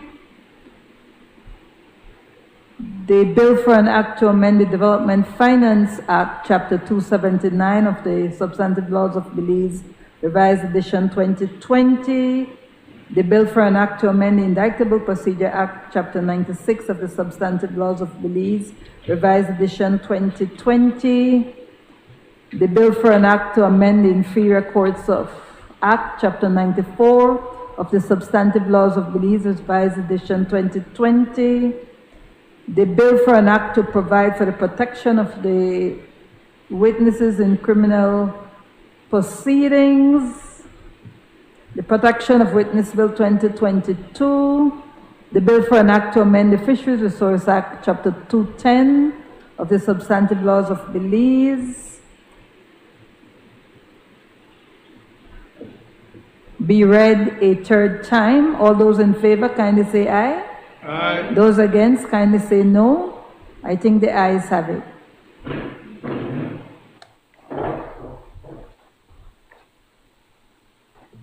The bill for an act to amend the Misuse of Drugs Act, Chapter 103 of the Substantive Laws of Belize, Revised Edition 2020, to amend the definition of industrial hemp and to provide for matters connected therewith or incidental thereto.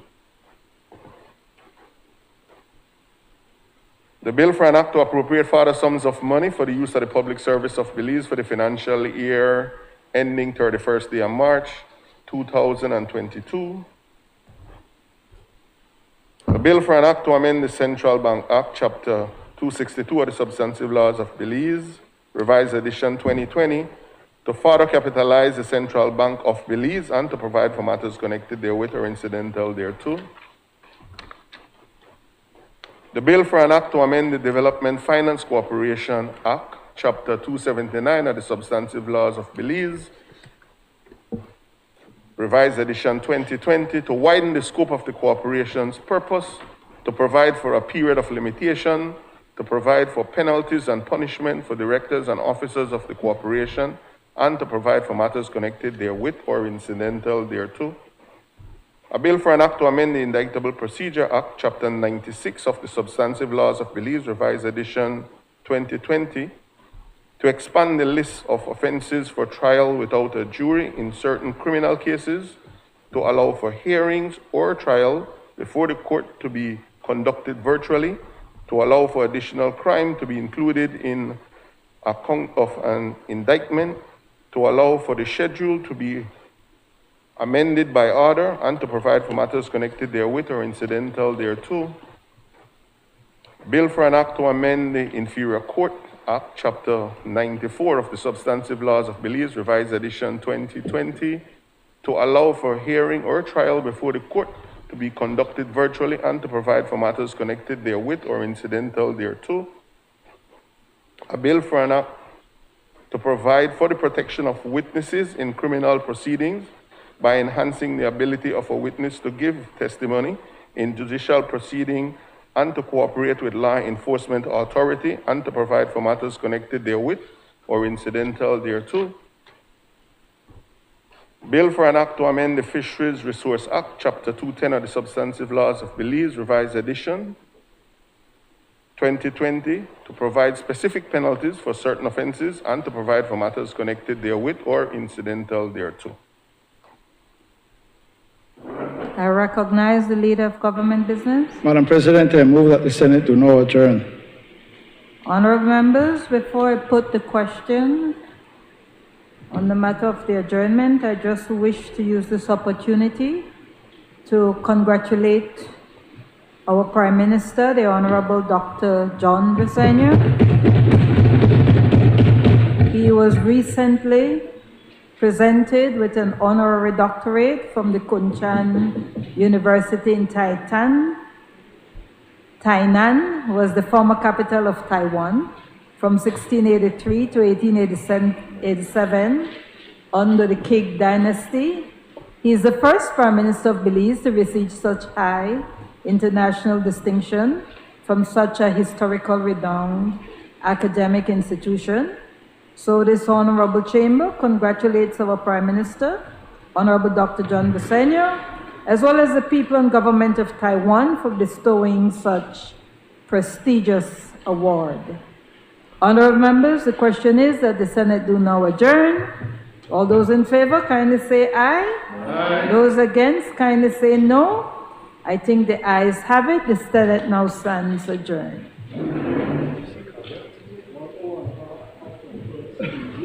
Yeah. I'm watching these things.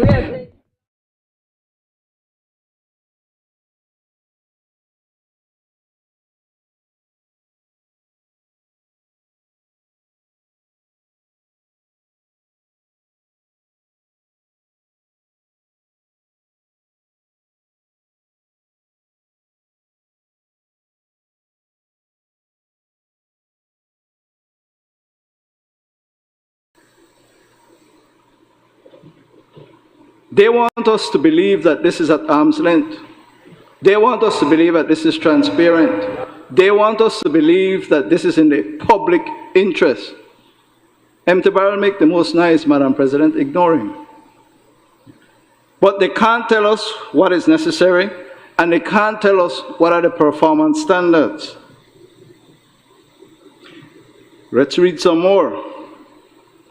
The lessee shall manage and coordinate the port at all times in a manner that supports the growth of the cargo shipping industry in Belize. What does that mean? Senator Herrera? Investor confidence. An investor is entering into a contract with a government of Belize to provide management and coordination of a port in a manner that supports the growth of the cargo industry in Belize. How much containers per year? How much people employed? What is the value of investment? What is the equipment to be provided?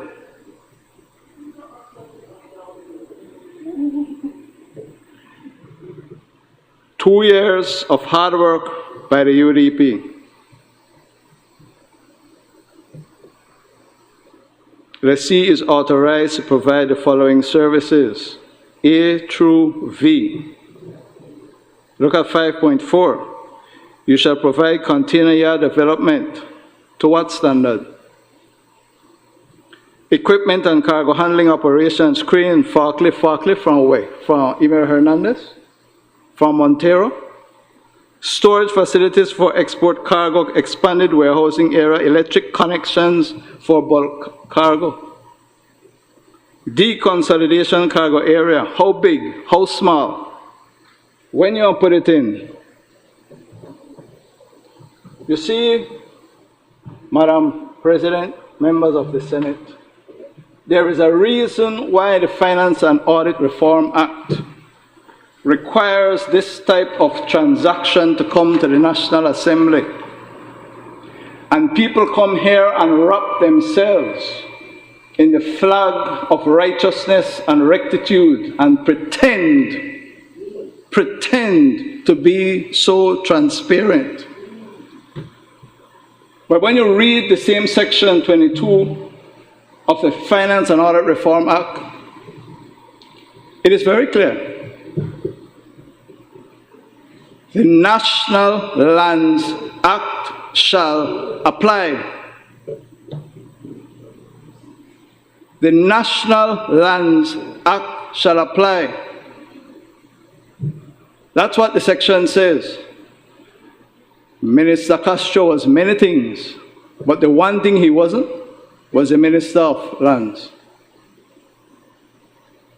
So when you lease out government property, Mr. Senator Perifeet, and when you apply the Finance and Audit Reform Act, Senator Perifeet, you go according to what Section 22 says.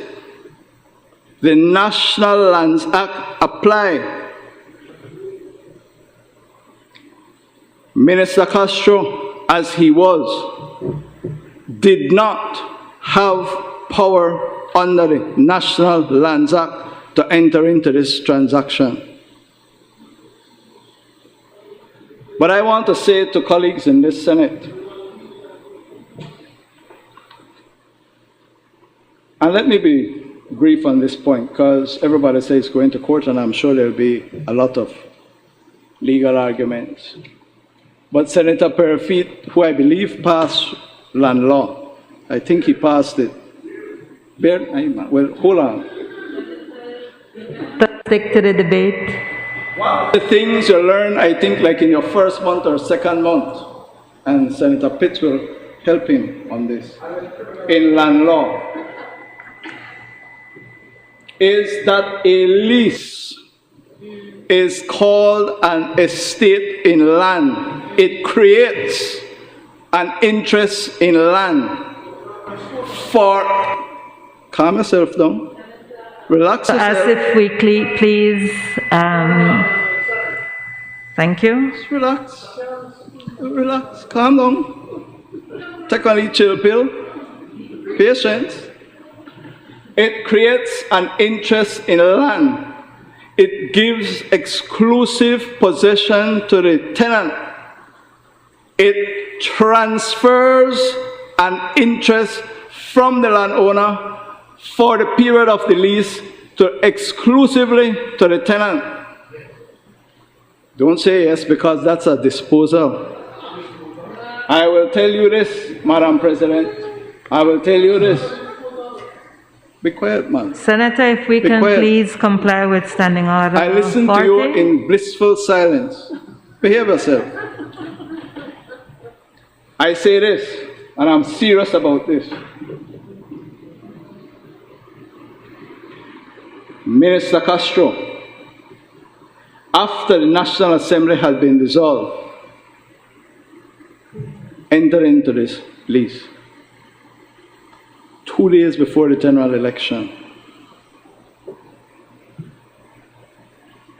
Now listen carefully.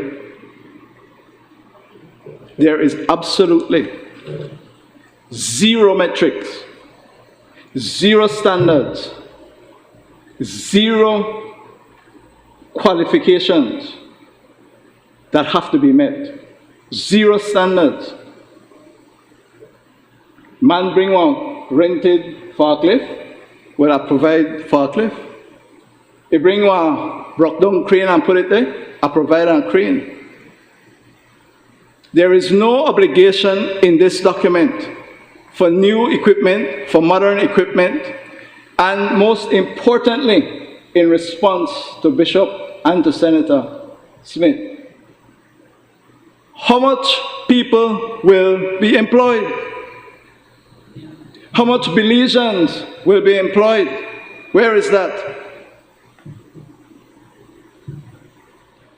I close by saying this.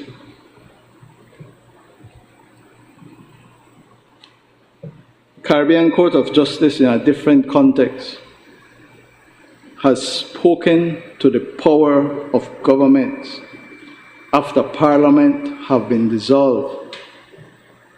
It is called a caretaker government. You continue the day-to-day, ordinary affairs of the government. You do not, in a smoke-filled room, you do not, without public disclosure, as I said on the last occasion, if this was so good for the Belizean people, 2 days before the election, why didn't they have it all over the place and boast to the people of Sankrik that this is what we got for you? So great, so good. No, it was done in secret. It was done in the quiet of night. It was done without public knowledge. It was done by a minister who did not have the power to do it. It was done after the National Assembly had been dissolved. And it was done 2 days before the United Democratic Party well knew that they were going to be voted out of office, and so they hurried signed this, hoping to bind the incoming administration. Madam President, the House of Representatives has, for the reasons expressed in this House of Representatives, voted to disapprove of this type of transaction. And I say, today, those of us who say we are committed to good governance, to transparency and accountability should reject this lease between the Ecological and the Commerce for the Development for the Commerce by Port. Thank you, Madam President.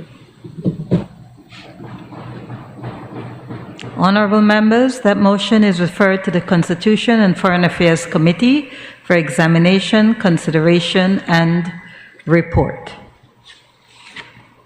I recognize the Leader of Government Business.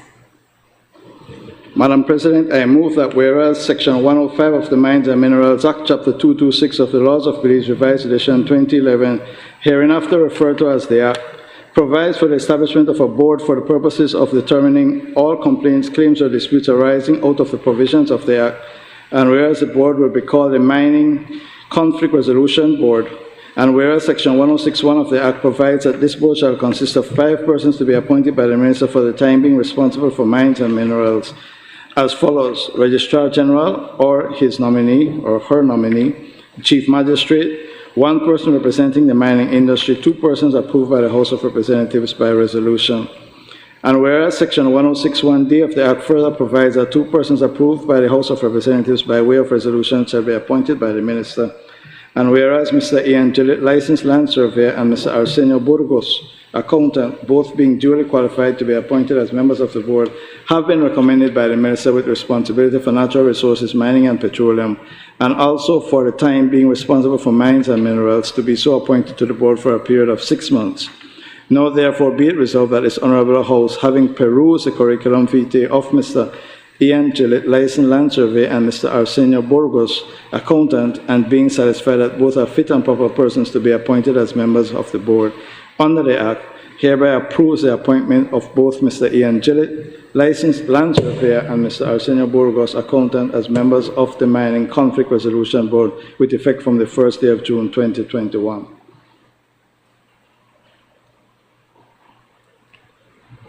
Honorable members, that motion is referred to the Constitution and Foreign Affairs Committee for examination, consideration, and report. I recognize the Leader of Government Business.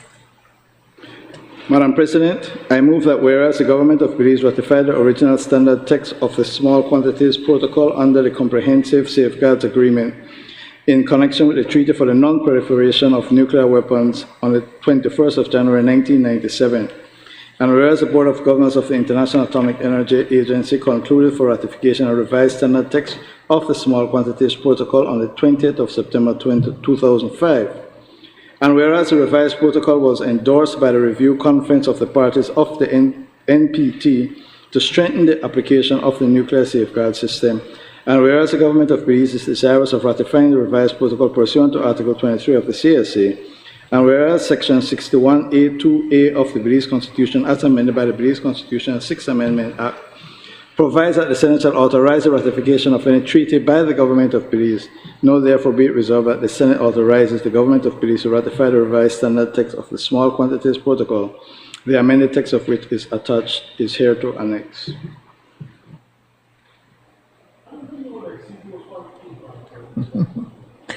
Honorable members, the motion is referred to the Constitution and Foreign Affairs Committee for examination, consideration, and report. Bills for second reading. I recognize the Leader of Government Business. Madam President, I move the second reading of a bill for an act to amend the Income and Business Tax Act, Chapter 55 of the Substantive Laws of Belize, Revised Edition 2011, to enhance Belize's competitiveness and stimulate renewed growth in the international financial services sector, and to provide for matters connected therewith or incidental thereto. I recognize Senator Khalid Bilal. Good morning, Madam President. I too will have to get used to calling you by the title of the office which you now hold. I beg your indulgence for a few brief words before I get into the meat, or in this case maybe the bones, of my intervention this morning. I would like to start off with a few words of gratitude, firstly to God the Father for having brought me to this point. Secondly, to the Honorable Leader of the Opposition for having had the confidence to appoint me to the seat. Thirdly, to my wife, my family, my friends, my close colleagues, and all those who have wished me well on this journey that I have embarked on today. To my colleagues on this side of the chamber who have included me very early on to ensure that I wasn't a total fish out of water when I showed up this morning. To the Leader of Government Business and all my colleagues who have spoken before me, I sincerely appreciate your very warm words of welcome, and I reciprocate the expression of willingness to work with you. Looking forward to spirited debates at times, but certainly the constructive work of forwarding the Belizean agenda. Senator, if you wish, you can take off your mask. Oh, thank you very much, Madam President. That is a lot better indeed. Before I get into my brief intervention this morning, I do want to take the time to express condolences to the family of Mrs. Rose Nicholas from right here in the city of Belmopan, who has now passed on. Her husband, Mr. Lawrence Nicholas, of course, well known from his football days in his youth, but more recently as the government printer and the principal of Print Belize, and to their daughters and remaining family members, we express our condolences to them. I will be very brief, as I indicated, Madam President, because the truth of the matter is that our side, we really don't have very many qualms or misgivings about the proposed amendment bill. As noted last week by the Honorable Prime Minister in his introduction in the House, the IFS sector, International Financial Services sector here in Belize, has indisputably been in decline for roughly the last half decade or so, and that is across our local licensed service providers, new incorporations by companies, as well as the annual license renewals by same said companies.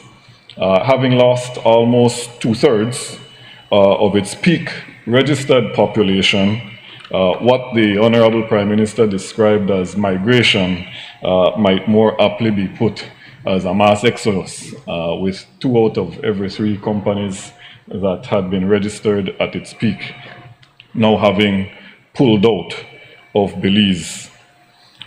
In speaking with players across the country, players in this industry, the consensus seems to be that it is a combination of new regulatory requirements imposed by international bodies such as the EU, in tandem with more attractive terms present in territories that offer the same services. The Prime Minister referred to them as competitor jurisdictions, that have predominantly contributed to the current trajectory of this sector.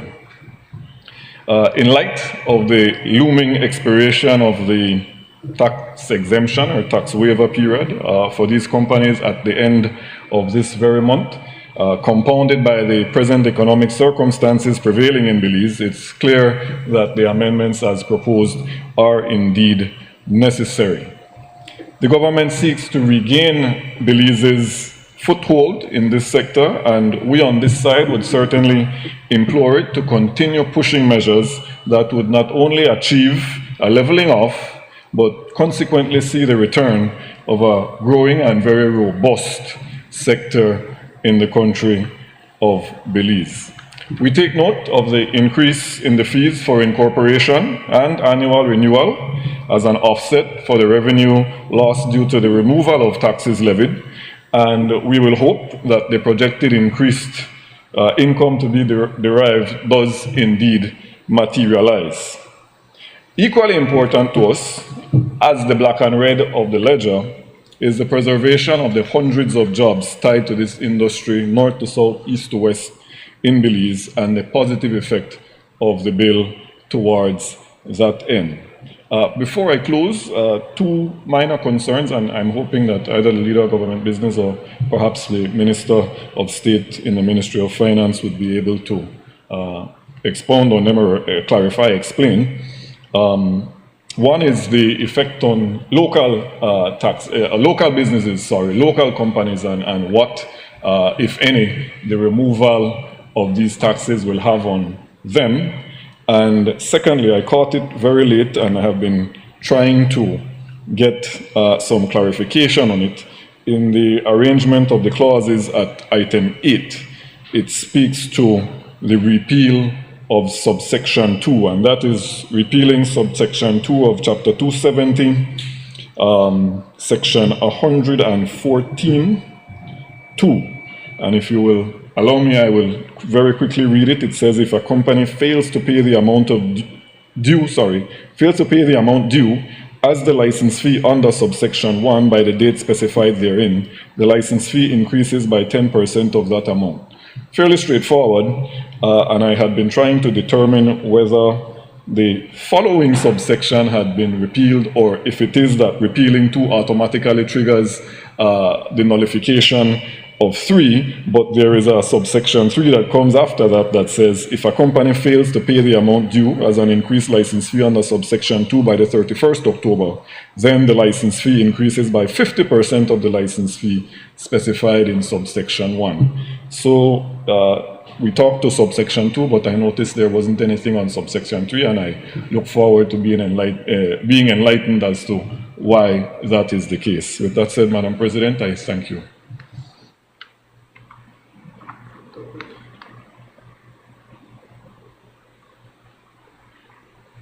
I recognize Senator Kevin Herrera. Madam President, just briefly, I like to support the bill first of all.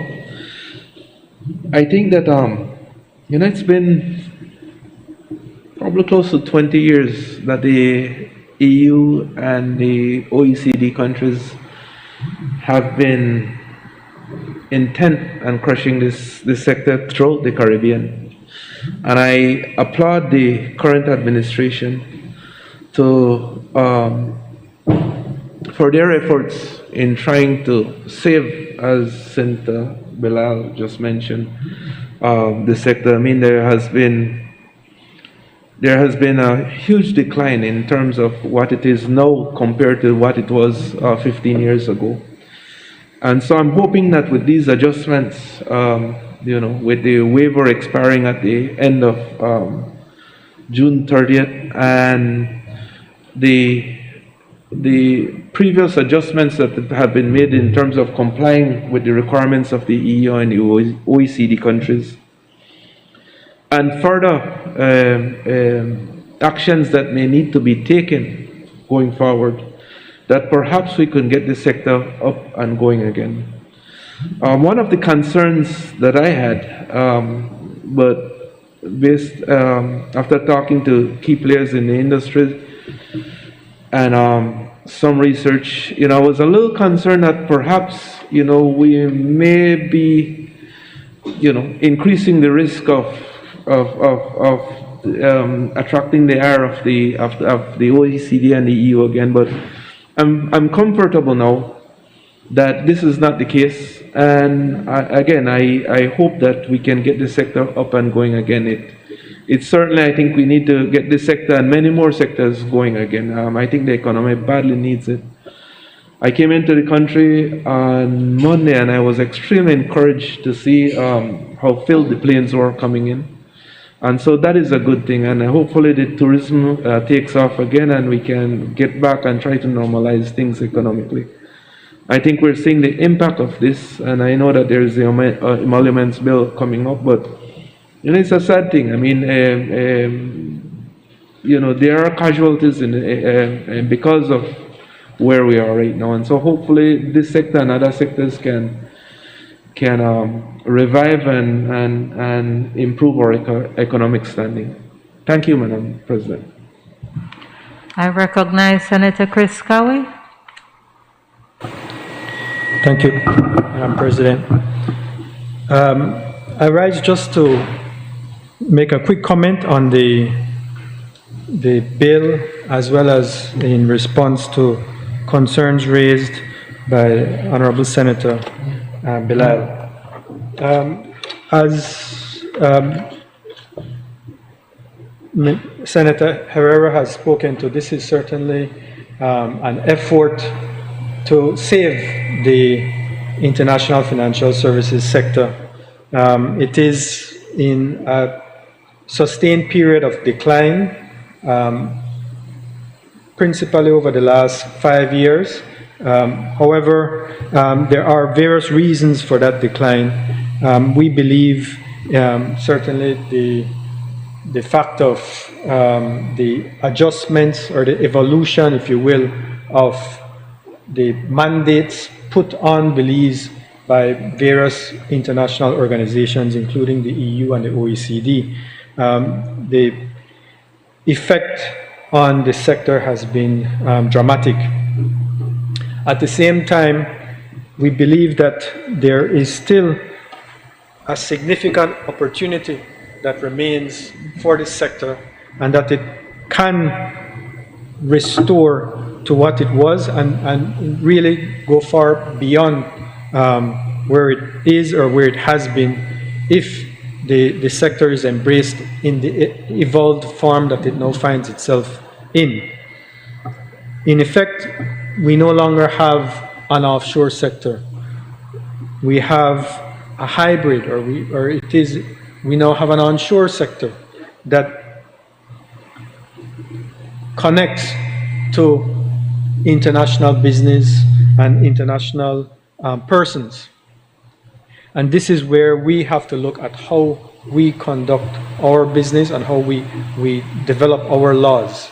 With respect to concerns over requirements or obligations put on us by these outside parties, that is a concern that we seek to ensure that we address as we look forward to the development of this sector. So when we look at that bill accounts for that concern.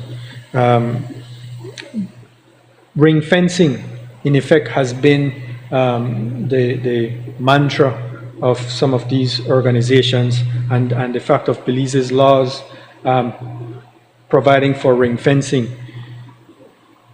Those amendments over the past couple of years in both the International Business Companies Act and in the Income and Business Tax Act address those concerns specifically. This bill as well takes account of that. This bill also takes account of the newly enacted Economic Substance Act and seeks to incorporate certain provisions of that into the bill so that the standards that are expected of us are maintained and that there is no ring fencing. As an example, the provisions that relate to related party and the company speak specifically to that, that in terms of related parties, they have to be resident in Belize, and the definition focuses in on that. And as far as companies in general to which this benefit in the bill attaches, that is limited to those entities that are resident outside of EU blacklisted jurisdictions. So the bill, as drafted, looks to ensure that we don't run afoul of any of these commitments that Belize has made to these organizations. On the matter of the effect on local business, because there is no ring fencing, the impact of this legislation, once passed, applies both to the international entity as well as the local entity. So it, in effect, does provide a benefit for local holding companies, local businesses, just the same as it would to a foreign business or foreign entity. And the overall picture or the overall context of it is the beneficiaries in terms of this sector include the persons who partake in this sector, the persons who are employed in this sector, and the persons who are likely to continue to be newly employed by this sector. This sector now, as an onshore sector, does in many ways involve the development of or economic substance in Belize for these international companies. As we mentioned, the reference to the reduction in active companies. We are at present at the level of 24,000 companies or thereabouts. We were as high as over 70,000 active companies. But even at 24,000 companies, if any significant portion of those now require economic substance in Belize, then that means their core income generating activities need to be in Belize, which means that there needs to be use of commercial office space, employment of secretarial or additional staff, and that will mean new employment, that will mean construction. So there is, if embraced, the opportunity for a new industry, if you will, through this sector. So I think it's important for us to give this sector that chance, sure, ensuring that we maintain our commitments, but at least open up that opportunity for this sector to thrive. And I believe that this bill does achieve that, and we look forward to its due enactment. Thank you.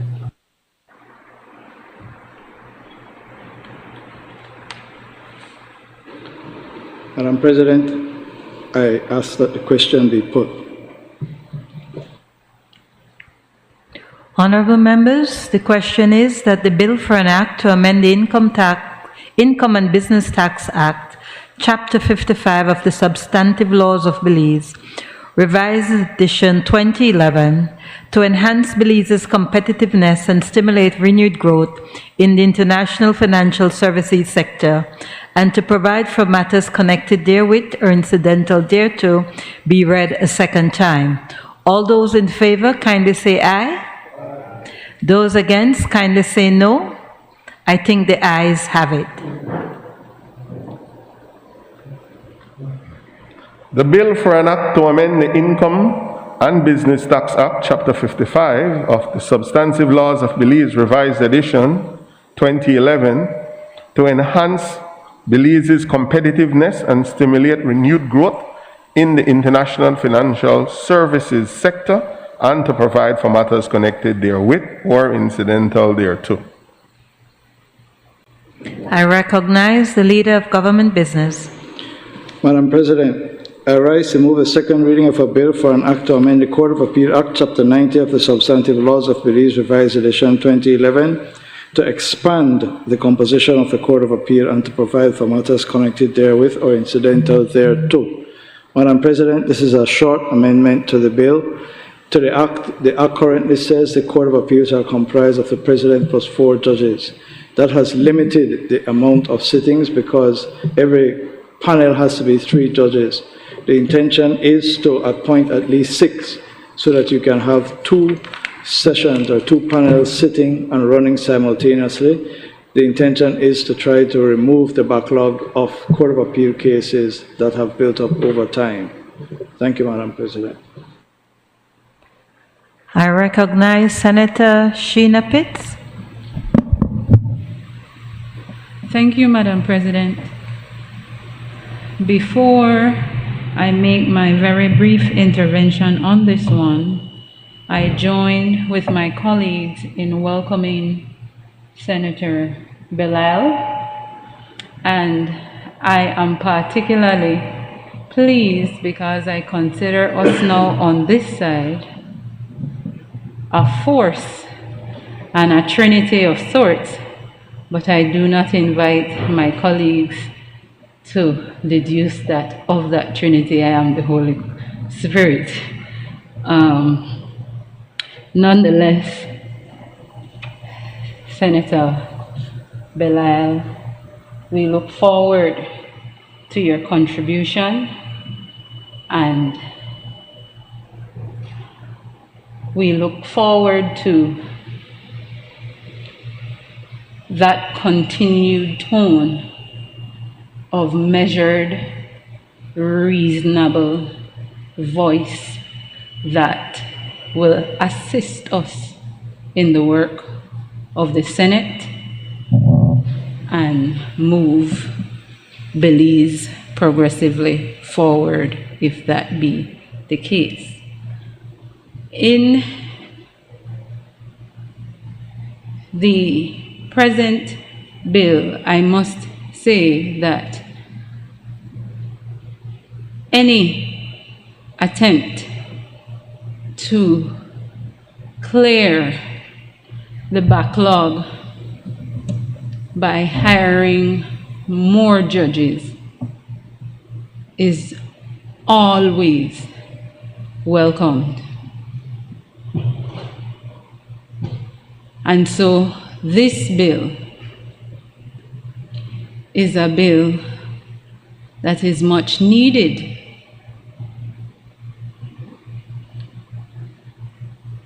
I wonder if on the other side, apart or in addition to having simultaneous sittings with 6 judges, we can go even further to consider having a full-time Court of Appeal, as is the case in other jurisdictions in the Commonwealth. My only concern, Madam President, is that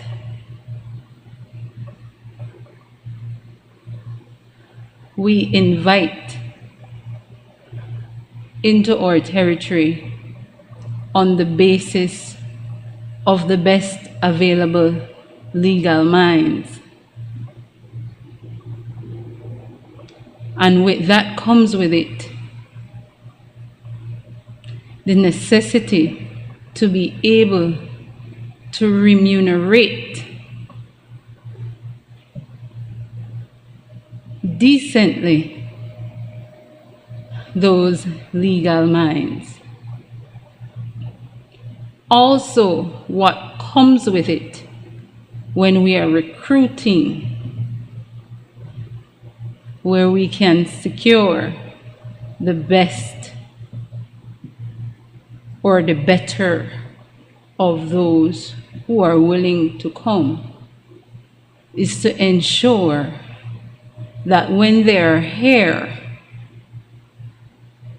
the environment is conducive to their productivity. And I say that because if we recall the budget, the amounts set out for the judiciary did not and is not projected to increase over the years. I can tell you from experience, Madam President, that it is not the best of situations that our judicial officers do not have at their disposal quick and easy access to resources that enables them to discharge of their duties. I recall, Madam President, in a matter in which I was involved, and the leader of government business was on the other side. It is, for me, quite remarkable and congratulatory that I know and I can say that there are firms like his own whose library are exceptional. Our Supreme Court library, I won't even say it's secondary to my learned friend's one. And in that matter, the sitting judge sought reliance and the kind assistance of texts from the leader of government business law firm. I was embarrassed, but my embarrassment was contained by the fact that he had material that assisted the court in disposing the matter. No, I don't know if my learned friend remembers that matter. I only jog his memory because it is one of those ones that my senior and I succeeded against you. But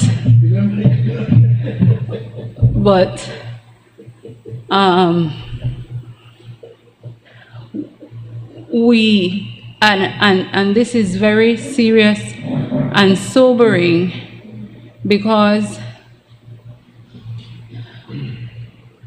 the judiciary, meaning to be independent, cannot be embarrassed by not even having, for example, LexisNexis, which is a legal research resource for cases, texts, and materials. We don't keep in our law library at the Supreme Court updated collection of books. And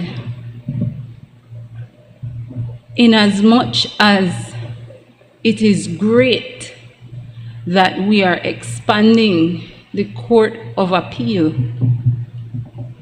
and we are addressing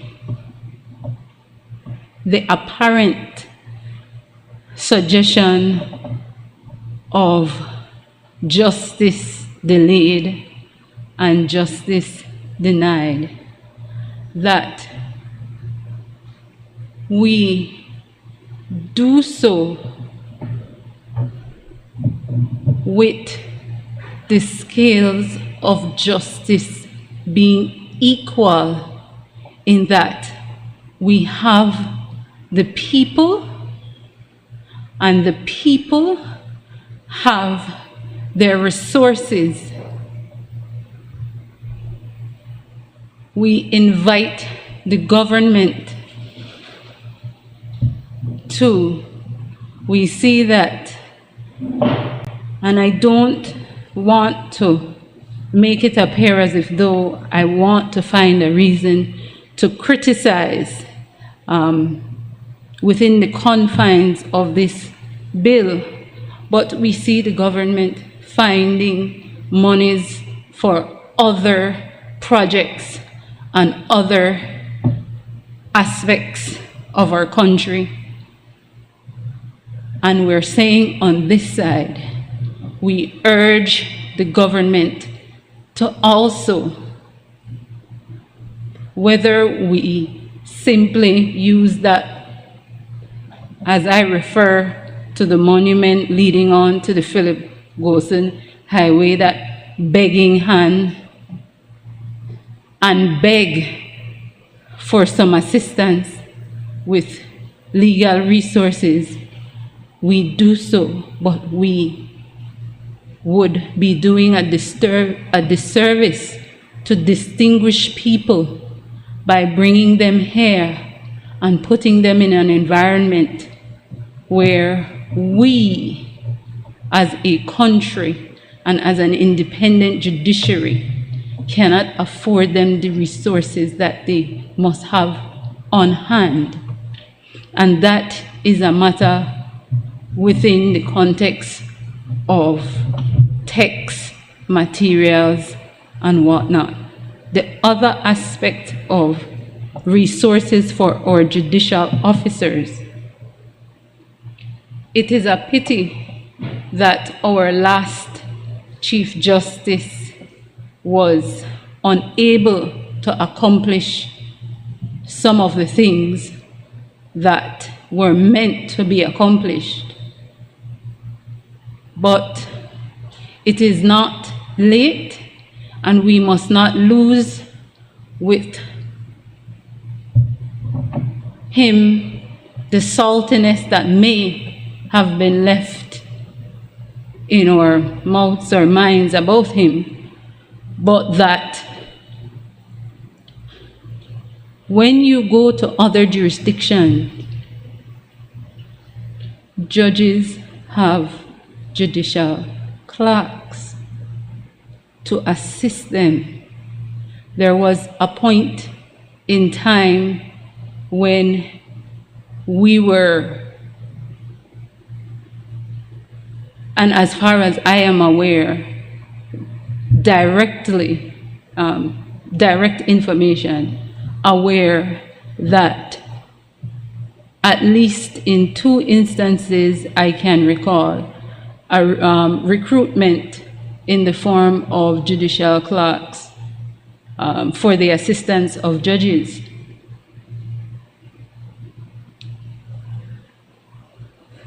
The work in the Court of Appeal, much like the work in any court, is serious work.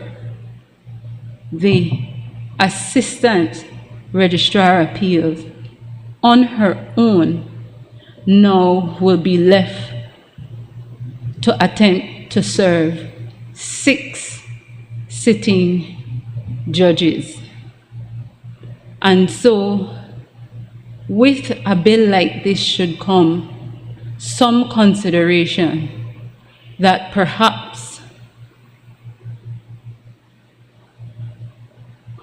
we beg or we borrow, but we find money to hire clerks to be available to persons who we recruit on the basis of them being the best of the best that are willing to come to our jurisdiction, so that when they're here, they're not frustrated by our culture of work, as has been the case in the past, and then leave. Because in the judiciary, it goes without saying that we are crippled, and we would continue to be crippled if we do not pump the kind of money necessary to ensure that the rooms our judges are in are conducive, the workload that they are under is manageable, and the support staff that they have are effective and functioning. And so,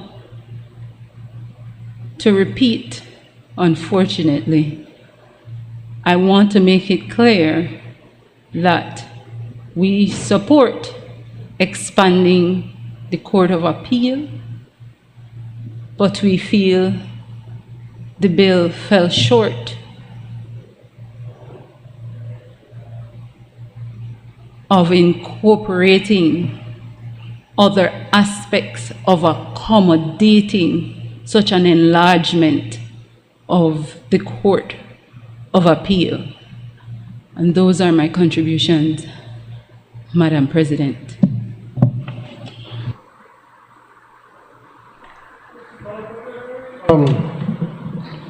Very quickly, I've been struggling with this concept, and maybe... I recognize Senator Michael Perfect. Sorry, Madam President. I think I still haven't chilled from the last time the leader of government basically told me to chill. But I guess you could say that the flaw with the laws that existed before was that he said you should have the president and 4. Unfortunately, there was a ceiling, but fortunately, at least there was a floor. 4.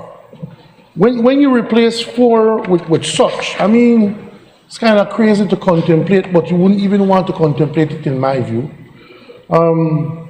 Couldn't we have a provisor or something to indicate that you will have the president and such others, provided you will have no less than 4, for example?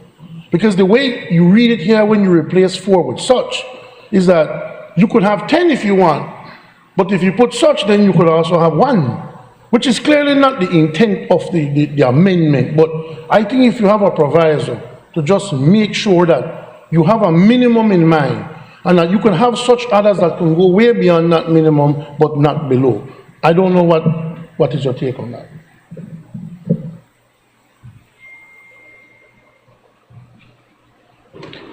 Madam President, before responding, in accordance with Standing Order 10.8, I move that the proceedings on the order of paper may be entered upon and proceeded with at this day's sitting at any hour though opposed. Honorable members, the question is that the proceedings on the order paper be entered upon and proceeded with at this day's sitting at any hour though opposed. All those in favor, kindly say aye. Those against, kindly say no. I think the ayes have it. Thank you, Madam President. Madam President, I shall be brief in responding to the comments made. Firstly, in relation to the last comment from Senator Perfect, I think we can be confident, first of all, that the bill has a title, and it says to expand the composition of the Court of Appeal, and therefore an interpretation will be in that context that it was intended to expand. With respect to the floor, all I will say is any government that seeks to reduce the number of judges in the Court of Appeal below the current 4 And if the 6 that are appointed below the then 6, they will be the subject of the wrath of the people of Belize